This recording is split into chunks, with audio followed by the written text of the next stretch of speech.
ಸಭೆ ಯಾವುದಕ್ಕೆ ಹೋಲಿಕೆಯಾಗಿದೆ ದೇವ್ರ ವಾಕ್ಯದಲ್ಲಿ ಅನ್ನೋದನ್ನ ನಾವು ಕಲಿತಾ ಬಂದಿದ್ದೇವೆ. ಕಳೆದ ವಾರದಿಂದ ಸಭೆಯು ದ್ರಾಕ್ಷೆ ಬಳ್ಳಿಗೆ ಅಥವಾ ದ್ರಾಕ್ಷೆ ತೋಟಕ್ಕೆ ಹೋಲಿಕೆಯಾಗಿದೆ.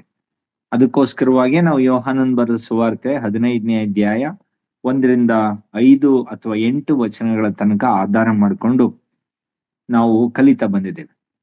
ಸಭೆ ಎಂಬುದಾಗಿ ಹೇಳುವಾಗ ಅದೊಂದು ನಿರ್ಜೀವವಾದಂತ ಒಂದು ಕಟ್ಟಡ ಅಲ್ಲ, ಜೀವವುಳ್ಳಂತ ಕಲ್ಲುಗಳಾಗಿರ್ತಕ್ಕಂಥ ನಾವೇ ಯೇಸು ಸ್ವಾಮಿಗೆ ಸಭೆಯಾಗಿದ್ದೇವೆ. ಎಲ್ಲಿ ದೇವಜನರು ಆತನ ಹೆಸರಿನಲ್ಲಿ ಕೂಡಿ ಬರುತ್ತಾರೋ ಅದೇ ಸಭೆ. ಆ ವಿಶ್ವಾಸಿಗಳಾಗಿರ್ತಕ್ಕಂಥ ನಾವು ಆತನಿಗೆ ಸಭೆಯಾಗಿರುವಾಗ ಆ ವಿಶ್ವಾಸಿಗಳನ್ನ ಕರ್ತನು ಹೇಗೆ ಹೇಳ್ತಿದ್ದೇನೆ, ದ್ರಾಕ್ಷೆ ಬಳ್ಳಿಗೆ ಹೇಗೆ ಹೋಲಿಕಾಗಿದೆ ಅನ್ನೋದನ್ನ ನಾವು ನೋಡ್ತಾ ಬಂದಿದ್ದೇವೆ. ಮೊದಲನೇದಾಗಿ ನಾವು ನೋಡಿದ್ದು ದ್ರಾಕ್ಷೆ ತೋಟದಲ್ಲಿ ದೇವರು ತೋಟಗಾರನು, ತಂದೆಯಾದ ದೇವರು ತೋಟಗಾರನು, ಯೇಸು ಸ್ವಾಮಿ ದ್ರಾಕ್ಷೆ ಬಳ್ಳಿ, ಉತ್ತಮವಾದಂತ ದ್ರಾಕ್ಷೆ ಬಳ್ಳಿ.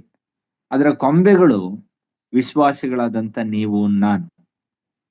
ನಾವು ಕಲಿತಾ ಬಂದ ಹಾಗೆ 4 ತರವಾದ ಕೊಂಬೆಗಳು ಇರುತ್ತದೆ ಎಂಬುದಾಗಿ ನಾವು ಗಮನಿಸ್ತಾ ಬಂದಿದ್ದೇವೆ.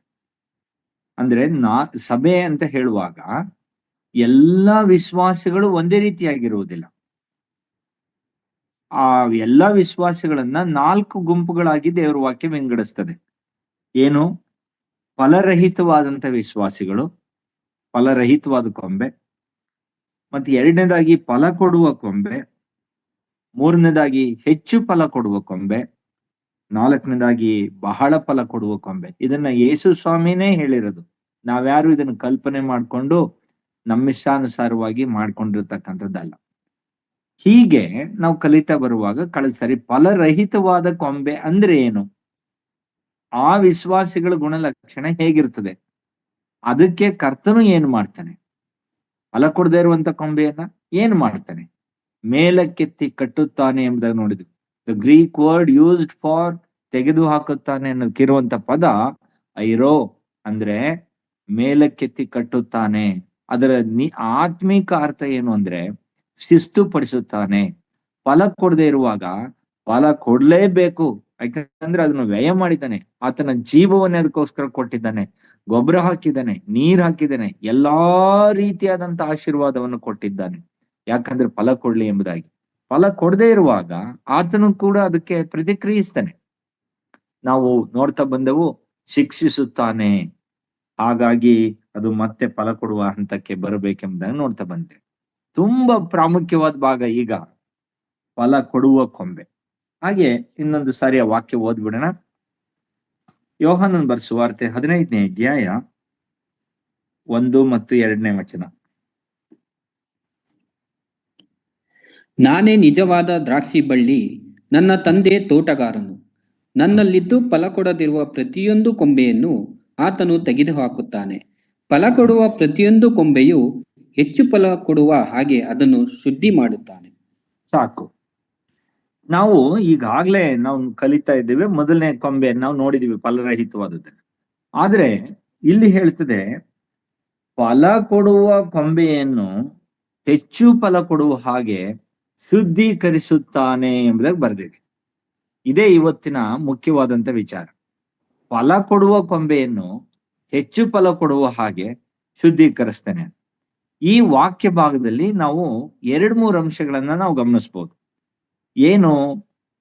ಫಲ ಕೊಟ್ಟರೆ ಸಾಲದು, ತೋಟಗಾರನಿಗೆ, ನಮ್ಮ ತೋಟದ ಯಜಮಾನನಿಗೆ, ನಮ್ಮ ಮಾಲೀಕನಿಗೆ ಹೆಚ್ಚು ಫಲ ಬೇಕು ಎಂಬುದಾಗಿ ಅಪೇಕ್ಷೆ ಪಡ್ತಾನೆ ಎಂಬುದಾಗಿ ಅರ್ಥ ಆಗತ್ತೆ. ಫಲರಹಿತವಾದ ಕೊಂಬೆಯನ್ನು ಇಷ್ಟಪಡೋದಿಲ್ಲ, ಮತ್ತೆ ಫಲ ಕೊಡುವ ಕೊಂಬೆ ಅವನಿಗೆ ಇಷ್ಟ ನಿಜ, ಆದ್ರೆ ಅಷ್ಟೇ ಸಾಲದು, ಹೆಚ್ಚು ಫಲ ಕೊಡಬೇಕು. ಮತ್ತೆ ಹೆಚ್ಚು ಫಲ ಕೊಡುವ ಕೊಂಬೆ ಬಹಳ ಫಲ ಕೊಡುವ ಹಂತಕ್ಕೆ ಹೋಗ್ಬೇಕು. ಇದೇ ಆತನ ಅಂತಿಮವಾದ ಗುರಿ. ಫಲರಹಿತವಾದ ಕೊಂಬೆಯನ್ನ ಫಲ ಕೊಡುವ ಹಾಗೆ ಮಾಡ್ತಾನೆ, ಫಲ ಕೊಡುವ ಕೊಂಬೆಯನ್ನ ಹೆಚ್ಚು ಫಲ ಕೊಡುವ ಹಾಗೆ ಮಾಡ್ತಾನೆ, ಹೆಚ್ಚು ಫಲ ಕೊಡುವ ಕೊಂಬೆ ಬಹಳ ಫಲ ಕೊಡುವ ಹಂತಕ್ಕೆ ಬರಬೇಕೆಂಬುದಾಗಿ ಅಪೇಕ್ಷೆ ಪಡ್ತಾನೆ. ಹಾಗಂದ್ರೆ ಏನು? ಅದೇ ಇವತ್ತಿನ ಒಂದು ಸರಳವಾದ ಭಾಷೆಯಲ್ಲಿ ಹೇಳ್ಬೇಕು ಅಂದ್ರೆ ಕ್ರೈಸ್ತ ಆತ್ಮಿಕ ಪರಿಪಕ್ವತೆ, ಕ್ರಿಶ್ಚಿಯನ್ ಮೆಚುರಿಟಿ ಅಂತ ಹೇಳ್ತೀವಿ ನಾವು. ಕ್ರಿಶ್ಚಿಯನ್ ಮೆಚುರಿಟಿ ಎಲ್ಲ ವಿಶ್ವಾಸಿಗಳು ಒಂದೇ ರೀತಿಯಾಗಿರೋದಿಲ್ಲ. ಕೆಲವರು ತುಂಬಾ ಮೆಚ್ಯೂರ್ ಆಗಿರ್ತಾರೆ, ಕೆಲವರು ಅರ್ಧಂಬರ್ಧ ಆಗಿರ್ತಾರೆ, ಕೆಲವ್ರು ಏನೂ ಗೊತ್ತಿಲ್ಲ ಅನ್ನೋ ಹಾಗಿರ್ತಾರೆ. ಆದ್ರೆ ಎಲ್ಲರೂ ಸಭೆಯಲ್ಲೇ ಇರ್ತೀವಿ. ಈಗ ಫಲ ಕೊಡುವ ಕೊಂಬೆ ಹೆಚ್ಚು ಫಲ ಕೊಡುವ ಹಾಗೆ ಶುದ್ಧೀಕರಿಸ್ತಾನೆ ಎಂಬುದಾಗಿ ವಾಕ್ಯದಲ್ಲಿ ಬಂದಿದೆ. ಹೀಗಿರುವಾಗ ಈ ರೀತಿ ಇದು ಮತ್ತೆ ನಾನು ಹೇಳಿದ್ದು ವಿಶ್ವಾಸಿಗಳಿಗೆ ಹೋಲಿಕೆಯಾಗಿದೆ. ಅಂದ್ರೇನು? ಫಲ ಕೊಡದೆ ಇರುವುದಲ್ಲ, ಫಲ ಕೊಡ್ತಾ ಇದೆ, ಸೇವೆ ಮಾಡ್ತಿದ್ದಾರೆ, ಸ್ವಾಮಿಗಾಗಿ ನಡ್ಕೊಳ್ತಿದ್ದಾರೆ. ಅವ್ರಿಗೆ ಏನು ಸಾಧ್ಯವೋ ಹಾಗಾಗಿ ದೇವರಿಗೋಸ್ಕರ ಭಯ, ಭಕ್ತಿ, ಪ್ರಾರ್ಥನೆ ಮಾಡುವುದಾಗ್ಲಿ, ಕೊಡುವುದಾಗ್ಲಿ, ಸತ್ಕಾರ ಮಾಡುವುದಾಗ್ಲಿ, ದೇವ್ರ ವಾಕ್ಯದಲ್ಲಿ ಹೇಳ್ತದಲ್ಲ ಹಾಗೆ ಅವ್ರಿಗೆ ಎಷ್ಟು ಸಾಧ್ಯವೋ ಹಾಗೆ ಮಾಡ್ತಿದ್ದಾರೆ. ಆ ವಿಶ್ವಾಸಿಗಳಿಗೆ ಫಲ ಕೊಡುವ ಕೊಂಬೆ ಹೋಲಿಕೆಯಾಗಿದೆ. ಹೆಚ್ಚು ಕಡಿಮೆ ಸಭೆಯಲ್ಲಿರ್ತಕ್ಕಂಥ, ನಮ್ಮ ಸಭೆಗಳಿರ್ತಕ್ಕಂಥ ಬಹುತೇಕ ಭಾಗದವರು ಇದಕ್ಕೆ ಹೋಲಿಕೆ ಆಗಿರ್ತಾರೆ. ಏನಪ್ಪ? ವಾಕ್ಯ ಗೌರವಿಸ್ತಾರೆ, ಹಗಲು ರಾತ್ರಿ ಓದಕ್ಕೆ ಇಷ್ಟಪಡ್ತಾರೆ, ಏನು ದೇವರು ಮೆಚ್ಚುವಂತ ಕೆಲಸ ಮಾಡ್ಲಿಕ್ಕೆ, ಸೇವೆಗೆ, ಸೇವಕರಿಗೆ ಅಥವಾ ಸಭೆಗೆ, ದೇವ್ ಜನರಿಗೆ ಕೊಡುವಂತ, ಹುರಿದುಂಬಿಸುವಂತ, ಪ್ರೋತ್ಸಾಹಿಸುವಂತ, ದೇವ್ರವ್ರಿಗೆ ಏನು ವರ ಕೊಟ್ಟಿದನೋ ಆ ಸೇವೆ ಮಾಡುವಂತ ಕೆಲಸಕ್ಕೆ ತೊಡಗಿಕೊಂಡಿರ್ತಾರೆ. ಅದ್ರಲ್ಲಿ ವಾಕ್ಯ ಹೇಳೋದೇನ್ ಹೇಳ್ತದೆ ಅಂದ್ರೆ, ಅಂತಹ ವಿಶ್ವಾಸಿಗಳನ್ನೇ ಶುದ್ಧೀಕರಿಸ್ತಾನೆ ಎಂಬುದಾಗಿ ಬರೆದಿದೆ. ಇದು ಬಹಳಷ್ಟು ಜನಕ್ಕೆ ಗೊಂದಲ ಆಗಿರ್ತಕ್ಕಂಥ ವಿಚಾರ. ಯಾಕೆ? ಮೊದಲನೇದಾಗಿ, ಫಲ ಕೊಡದೇ ಇದ್ರೆ ಅದನ್ನ ಶುದ್ಧೀಕರಿಸಿದ್ರೆ ಸರಿ, ಫಲ ಕೊಡುವ ಕೊಂಬೆಯನ್ನೇ ಶುದ್ಧೀಕರಿಸ್ತಾನಲ್ಲ, ಇದೇನು ಎಂಬುದಾಗಿ ಅನೇಕ ವಿಶ್ವಾಸಿಗಳು ಗೊಂದಲ ಮಾಡಿಕೊಳ್ತಾರೆ. ಯಾಕಂದ್ರೆ ಶುದ್ಧೀಕರಿಸ್ತೇನೆ ಎಂಬತಕ್ಕಂಥ ಇರುವಂತ ಪದಕ್ಕೆ ಇಂಗ್ಲಿಷ್ ಭಾಷೆಯಲ್ಲಿ ನಾವು ಕಳೆದ ಸರಿ ಓದಿದ್ವಿ ಅನ್ನಿಸ್ತದೆ, ಅಥವಾ ನೀವು ಇಂಗ್ಲಿಷ್ ವರ್ಷನ್ ನೋಡಿದ್ರಿ ಅಂತ ಅನಿಸ್ತದೆ. ನಾನು ಕಳೆದ ಸರಿ ಹೇಳಿದ್ದೆ ಪ್ರೂನಿಂಗ್ ಅಂತ. He prunes the branch which bears the fruit. He is not pruning the branch which is not bearing the fruit. He disciplines such branches, but now he is concentrating on the branch which is bearing fruit. He wants to make it much more fruit. That is the reason he prunes. ಆತನು ಫಲ ಕೊಡದೇ ಇರೋ ಕೊಂಬೆಯನ್ನ ಬಗ್ಗೆ ಮಾತಾಡ್ತಿಲ್ಲ, ಫಲ ಕೊಡುವ ಕೊಂಬೆಯನ್ನು. ಏನು ಶುದ್ಧೀಕರಣ ಅಂದ್ರೆ? ಪ್ರೂನಿಂಗ್ ಅಂದ್ರೆ ಏನು? ನಾನ್ ಮೊದ್ಲೇ ಹೇಳ್ದೆ, ಕತ್ತರಿಸುವುದು ಅಂತ ಅರ್ಥ. ಪ್ರೂನಿಂಗ್ ಅಂದ್ರೆ ಇನ್ನೊಂದು ಅರ್ಥ. ಶುದ್ಧೀಕರಣ ಅಂದ್ರೆ ಕತ್ತರಿಸುವುದು ಅಂತ. ಏನ್ ಕತ್ತರಿಸುವುದು? ಕುಡಿ ಕತ್ತರಿಸುವುದು, ಅಥವಾ ಬೇಡವಾದದನ್ನ ತೆಗೆದುಹಾಕುವುದು, ಅಥವಾ ಅಡ್ಡಿ ಮಾಡ್ತಿರ್ತಕ್ಕಂಥವನ್ನು ಮುರಿಯುವುದು, ಇದೆಲ್ಲ ಸೇರ್ಕೊಳ್ತದೆ ಶುದ್ಧೀಕರಣ ಎಂಬುದಾಗಿ ಹೇಳಿದ್ರ ಅರ್ಥ. ನೀವು ದ್ರಾಕ್ಷೆ ಬಳ್ಳಿ ವಿಚಾರಕ್ಕೆ ಬಂದ್ರೆ, ದ್ರಾಕ್ಷೆ ಬಳ್ಳಿಯಲ್ಲಿ ಕೂಡ ಹೀಗಾಗ್ತದೆ. ತೋಟಗಾರನು ಕೆಲವೊಂದು ಸಮಯ ಕೆಲವೊಂದು ಕೊಂಬೆಗಳ ಮಧ್ಯದಲ್ಲಿ ಸಣ್ಣ ಸಣ್ಣವಾದಂತ ಚಿಗುರು ಬರ್ತದೆ. ಅದು ಎಲ್ಲಾ ಕೊಂಬೆಗಳ ಹಾಗೆ ಆಹಾರ, ನೀರು, ಸವಲತ್ತು, ಫಲವತ್ತತೆಯನ್ನ ಭೂಮಿಯಿಂದ ಹೀರಿಕೊಳ್ತದೆ. ಆದರೆ ಅದು ಫಲ ಕೊಡುವುದಿಲ್ಲ. ಫಲ ಕೊಡುವುದರ ಬದಲು ಅದು ಹಾಗೆ ಉಳಿತದೆ. ಅದ್ರ ಪಕ್ಕದಲ್ಲಿ ಫಲ ಬರ್ತಾ ಇರ್ತದೆ. ಆ ಫಲ ಕೊಡ್ಲಿಕ್ಕೆ ಹೋಗುವಂತ ಸವಲತ್ತುಗಳನ್ನ ತಾನು ಹೀರಿಕೊಳ್ತದೆ, ಫಲ ಕೊಡ್ಲಿಕ್ಕೆ ಅಡ್ಡಿ ಮಾಡ್ತಾ ಇರ್ತದೆ. ಹಾಗಾಗಿ ಆ ಚಿಗುರನ್ನ ತೆಗೆದು ಬಿಡ್ತಾರೆ. ನಾನು ಅದಕ್ಕೆ ಕೆಲವು ಸಮಯ ನಿಮ್ಗೆ ಉದಾಹರಣೆ ಕೊಟ್ಟೆ. ನಿಮ್ಗೆಲ್ರೂ ಕಾಫಿ ಗಿಡ ಗೊತ್ತು, ಕಾಫಿಯಲ್ಲಿ ಚಿಗುರು ಮುರಿತೇವೆ. ಯಾಕೆ ಚಿಗುರು ಮುರಿತೇವೆ? ಅದರಿಂದ ಏನ್ ಫಲ ಬರೋದಿಲ್ಲ. ಫಲ ಕೊಡುವಂಥದ್ದು ಬೇರೆ ಕೊಂಬೆ ಇದೆ, ಅದು ಅನಾವಶ್ಯಕ. ಅದು ತೆಗೆದ್ರೇನೆ ಆ ಸವಲತ್ತು, ಆ ರಾಸಾಯನಿಕ ಅಂಶಗಳು, ಆ ಗೊಬ್ಬರದ ಅಂಶಗಳು ಫಲ ಕೊಡುವಂತ ಕೊಂಬೆಗಳಿಗೆ ಹರಿದೋಗೋದು. ಇಲ್ಲದೆ ಇದ್ರೆ ಇದು ಉಪಯೋಗಿಸ್ತದೆ, ಫಲ ಕೊಡುವುದೇ ಇಲ್ಲ. ಹಾಗೆ ಬೇರೆ ಬೇರೆ ಗಿಡಗಳಲ್ಲೂ ಹಾಗೆ ಮಾಡುತ್ತೆ. ನಾನು ಸಪೋಟ ಗಿಡ ಉದಾಹರಣೆ ಕೊಟ್ಟೆ. ಅಲ್ಲೂ ಕೂಡ ಚಿಕ್ಕದಾಗಿ ಮೊದಲನೇ ಸಾರಿ ಬರುವಂತ ಕಾಯಿಯನ್ನ ಕಿತ್ತು ಹಾಕ್ತೇವೆ. ಅದು ಒಂದು 3 ವರ್ಷ 4 ವರ್ಷ ಆದ್ಮೇಲೆ ಅದನ್ನ ಬಿಡ್ತೇವೆ. ಯಾಕಂದ್ರೆ ಅದು ಹಣ್ಣು ಫಲವತ್ತಾಗಿ ಬರ್ಲಿ ಎಂಬುದಾಗಿ. ನನ್ನ ಪ್ರೀತಿ ದೇವಜನರೇ, ಬಹುಶಃ ನಿಮ್ಗೆ ಅರ್ಥ ಆಗಿದೆ. ನಾವು ಆತ್ಮಿಕ ವಿಚಾರಕ್ಕೆ ಬರೋಣ. ಯೇಸು ಸ್ವಾಮಿ ಏನ್ ಹೇಳ್ತಿದ್ದಾರೆ? ದೇವ್ರ ವಾಕ್ಯ ಏನ್ ಹೇಳ್ತಿದೆ ಅಂದ್ರೆ, ಫಲ ಕೊಡುವಂತ ಪ್ರತಿಯೊಬ್ಬ ವಿಶ್ವಾಸಿಯನ್ನು ಕರ್ತನು ಹೆಚ್ಚು ಫಲ ಕೊಡುವ ಹಾಗೆ ಶುದ್ಧೀಕರಣ ಮಾಡ್ತಾನೆ. ಅನೇಕ ಸಮಯ ಇನ್ನೂ ಮೆಚುರಿಟಿ ಬರ್ಲಿಕ್ಕಾಗಿ, ಇನ್ನೂ ಆತ್ಮಿಕತೆ ಬರ್ಲಿಕ್ಕಾಗಿ, ಇನ್ನೂ ಪರಿಕೋಪ ಆಗ್ಲಿಕ್ಕಾಗ್ಲಿ, ಇನ್ನೂ ಒಂದು ಸಂಪೂರ್ಣವಾದ ಮಟ್ಟಕ್ಕೆ ಬರ್ಲಿ ಎಂಬುದಾಗಿ ಶುದ್ಧೀಕರಣ ಮಾಡ್ತಾನೆ. ಇಂಥ ಶುದ್ಧೀಕರಣ ಮಾಡಿದಾಗ ಬಹಳಷ್ಟು ವಿಶ್ವಾಸಿಗಳು ಫಲ ಕೊಡ್ತಿದ್ದವ್ರೆ ಗೊಂದಲ ಆಗ್ಬಿಡ್ತಾರೆ. ಯಾಕಂದ್ರೆ ಕರ್ತನೆ ನೋಡ್ರಿ, ಅಲ್ಲಿ ಫಲ ಕೊಡ್ತಾ ಇಲ್ಲ ಅವರು, ಅಂಥವ್ರನ್ನ ನೀನು ಬಿಟ್ಟಿದ್ದಿ.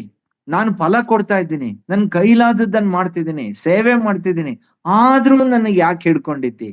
ಯಾಕೆ ನೀನ್ ಶುದ್ಧೀಕರಣ ಮಾಡ್ತಿದ್ದಿ, ಯಾಕೆ ನನ್ನನ್ನ ಹಿಡ್ಕೊಂಡಿದ್ದಿ ಎಂಬುದಾಗಿ ಬಹಳಷ್ಟು ಜನ ಆ ತರ ಗೊಂದಲ ಮಾಡ್ಕೊಳ್ತಾರೆ. ಯಾಕಂದ್ರೆ ಫಲ ಕೊಡುವುದು ನೋವನ್ನ ಸಾರಿ ಶುದ್ಧೀಕರಣ ಮಾಡುವುದು ನೋವನ್ನ ತರ್ತದೆ, ಬೇಸರವಾಗ್ತದೆ, ಬೇಡವಾಗ್ತದೆ. ಏನ್ ಹಾಗಾದ್ರೆ ಬೈಬಲ್ನಲ್ಲಿ ಈ ಶುದ್ಧೀಕರಣದ ವಿಚಾರವಾಗಿ ಏನ್ ಬರ್ದಿದೆ, ಹೇಗೆ ಮಾಡ್ತಾನೆ? ಬನ್ನಿ ಕೆಲವು ವಾಕ್ಯಗಳನ್ನ ನೋಡೋಣ. ಆದಿಕಾಂಡಗಳ ಪುಸ್ತಕ 18ನೇ ಅಧ್ಯಾಯ 16ರಿಂದ 19 ವಚನವನ್ನು ಓದೋಣ. ನೋಡ್ರಿ, ಇಲ್ಲಿ ಅಬ್ರಹಾಮನ ಬಗ್ಗೆ ಓದ್ತೇವೆ ನಾವು. ಅಬ್ರಹಾಮನನ್ನ ದೇವರು ಶುದ್ಧೀಕರಣಕ್ಕೆ ಕೈ ಹಾಕಿದ್ದಾನೆ, ಪ್ರೂನಿಂಗ್ ಮಾಡ್ತಾ ಇದ್ದಾನೆ ಅಲ್ಲಿ. ಯಾಕೆ? ಅವನ್ ಪಾಪಿಷ್ಟ ಅಂತ ಅಲ್ಲ, ಆತನ ಭಕ್ತಿಹೀನ ಅಂತ ಅಲ್ಲ, ಭಕ್ತಿವಂತನೇ, ದೇವರ ಆದುಕೊಂಡ ಸೇವಕನೇ. ಆದ್ರೂ ಕೂಡ ಅವನ ಜೀವಿತದಲ್ಲಿ ದೇವರ ಚಿತ್ತ ಆತನನ್ನು ಶುದ್ಧೀಕರಣ ಮಾಡ್ಬೇಕೆಂಬುದಾಗಿತ್ತು. ಶುದ್ಧೀಕರಣ ಕೈ ಹಾಕಿದೆ. ಓದ್ರಿ ಈಗ 18, 16ರಿಂದ 19. ಆ ಮನುಷ್ಯರು ಅಲ್ಲಿಂದ ಹೊರಟು ಸೊದೋಮಿನ ಕಡೆಗೆ ನೋಡಿದರು. ಅಬ್ರಹಾಮನು ಅವರನ್ನ ಸಾಗ ಕಳಿಸುತ್ತಾ ಅವರ ಜೊತೆಯಲ್ಲೇ ಬಂದಿದ್ದನು. ಆಗ ಯೆಹೋವನು ತನ್ನೊಳಗೆ, ನಾನು ಮಾಡಬೇಕೆಂದಿರುವ ಕಾರ್ಯವನ್ನ ಅಬ್ರಹಾಮನಿಗೆ ಮರೆಮಾಡುವುದು ಸರಿಯೋ? ಅವನಿಂದ ಬಲಿಷ್ಠವಾದ ಮಹಾಜನಾಂಗವು ಹುಟ್ಟಬೇಕಲ್ಲ. ಅವನ ಮೂಲಕ ಭೂಮಿಯ ಎಲ್ಲಾ ಜನಾಂಗಗಳಿಗೂ ಆಶೀರ್ವಾದ ಉಂಟಾಗುವುದಲ್ಲ. ಅವನು ತನ್ನ ಪುತ್ರ ಪೌತ್ರರಿಗೆ, ನೀವು ನ್ಯಾಯ ನೀತಿಗಳನ್ನ ನಡೆಸಿ ಯೆಹೋವನ ಮಾರ್ಗವನ್ನ ಅನುಸರಿಸಬೇಕೆಂದು ಬೋಧಿಸುವಂತೆ ಅವನನ್ನ ನಾನು ಆದುಕೊಂಡೆನಲ್ಲ. ಅವನು ಹೀಗೆ ಮಾಡುವುದರಿಂದ ಯೆಹೋವನಾದ ನನ್ನ ವಾಗ್ದಾನವು ನೆರವೇರುವುದು ಅಂದುಕೊಂಡನು. ಸಾಕು. ಇಲ್ಲಿ ನಾವು ನೋಡ್ತೇವೆ, ನಾನು ಮಾಡಬೇಕೆಂದಿರುವ ಕಾರ್ಯವನ್ನು ಅಬ್ರಹಾಮನಿಗೆ ಮರೆ ಮಾಡುವುದು ಸರಿಯೋ? ಯಾಕಂದ್ರೆ ಆತನಿಂದ ಒಂದು ಬಲಿಷ್ಠವಾದ ಮಹಾಜನಾಂಗ ಉಂಟಾಗಬೇಕು. ಆ ಜನಾಂಗದ ಮೂಲಕವಾಗಿ ಭೂಮಿಯ ಎಲ್ಲಾ ಜನರಿಗೂ ಆಶೀರ್ವಾದ ಉಂಟಾಗಬೇಕು. ಆ ಆಶೀರ್ವಾದ ಇಡೀ ಭೂಮಿಗೆ ವ್ಯಾಪಿಸ್ಬೇಕು ಎಂಬುದಾಗಿ ದೇವರು ಈಗಾಗ್ಲೇ ಆಲೋಚನೆ ಇಟ್ಕೊಂಡಿದ್ದಾನೆ, ಪ್ಲಾನ್ ಇಟ್ಕೊಂಡಿದ್ದಾನೆ, ಆತನ ಬಗ್ಗೆ ಒಂದು ಉದ್ದೇಶ ಇಟ್ಕೊಂಡಿದ್ದಾನೆ. ಹೀಗೆ ಆ ಉದ್ದೇಶವನ್ನ ನೆರವೇರಿಸ್ಲಿಕ್ಕೋಸ್ಕರವಾಗಿ ಅಬ್ರಹಾಮನನ್ನ ಅನೇಕ ರೀತಿಯಿಂದ ಆತನು ಪರೀಕ್ಷಿಸಿದ. ಆತನ ಉದ್ದೇಶ ನೆರವೇರ್ಬೇಕು, ಆತನ ಯೋಜನೆ ನೆರವೇರ್ಬೇಕು. ಆತನು, ನಾನು ಕಳೆದ ಸಾರಿ ಬಹುಶಃ ಹೇಳಿದೆ ಅನ್ನಿಸ್ತದೆ, God has planned and purpose for every believer, for every his children. ದೇವರು ತನ್ನ ಪ್ರತಿಯೊಬ್ಬ ಮಕ್ಕಳಿಗೂ ಕೂಡ ಯೋಜನೆ ಹಾಕೊಂಡಿದ್ದಾನೆ. ಇಲ್ಲಿ ಕುಳಿತುಕೊಂಡು ಕೇಳ್ತಿರ್ತಕ್ಕಂಥ ನಾವೆಲ್ಲರೂ ಇವತ್ತು ಮನದಟ್ಟು ಮಾಡ್ಕೊಳ್ಬೇಕು. ದೇವರು ಸುಮ್ಮನೆ ಕೂತಿಲ್ಲ, ನಮ್ಮೆಲ್ಲರ ಬಗ್ಗೆ ಒಂದು ಆಲೋಚನೆ ಇಟ್ಕೊಂಡಿದ್ದಾನೆ. ಹೇಗೆ ನಾಗರಾಜನನ್ನು ಉಪಯೋಗಿಸ್ಬೇಕು, ಹೇಗೆ ಆತನ ಮೂಲಕವಾಗಿ ಸೇವೆ ಆಗ್ಬೇಕು, ಹೇಗೆ ನಾನು ಮಹಿಮೆ ಹೊಂದಬೇಕು, ಎಲ್ಲಿ ಉಪಯೋಗಿಸ್ಬೇಕು, ಹೇಗೆ, ಯಾವಾಗ, ಎಷ್ಟು, ಎಲ್ಲವೂ ಆತನ ಯೋಜನೆಯಲ್ಲಿದೆ. ಚಿಕ್ಕಮಗಳೂರು ಸಭೆ ಬಗ್ಗೆ ಆತನ ಯೋಚನೆ ಹಾಕೊಂಡಿದ್ದಾನೆ.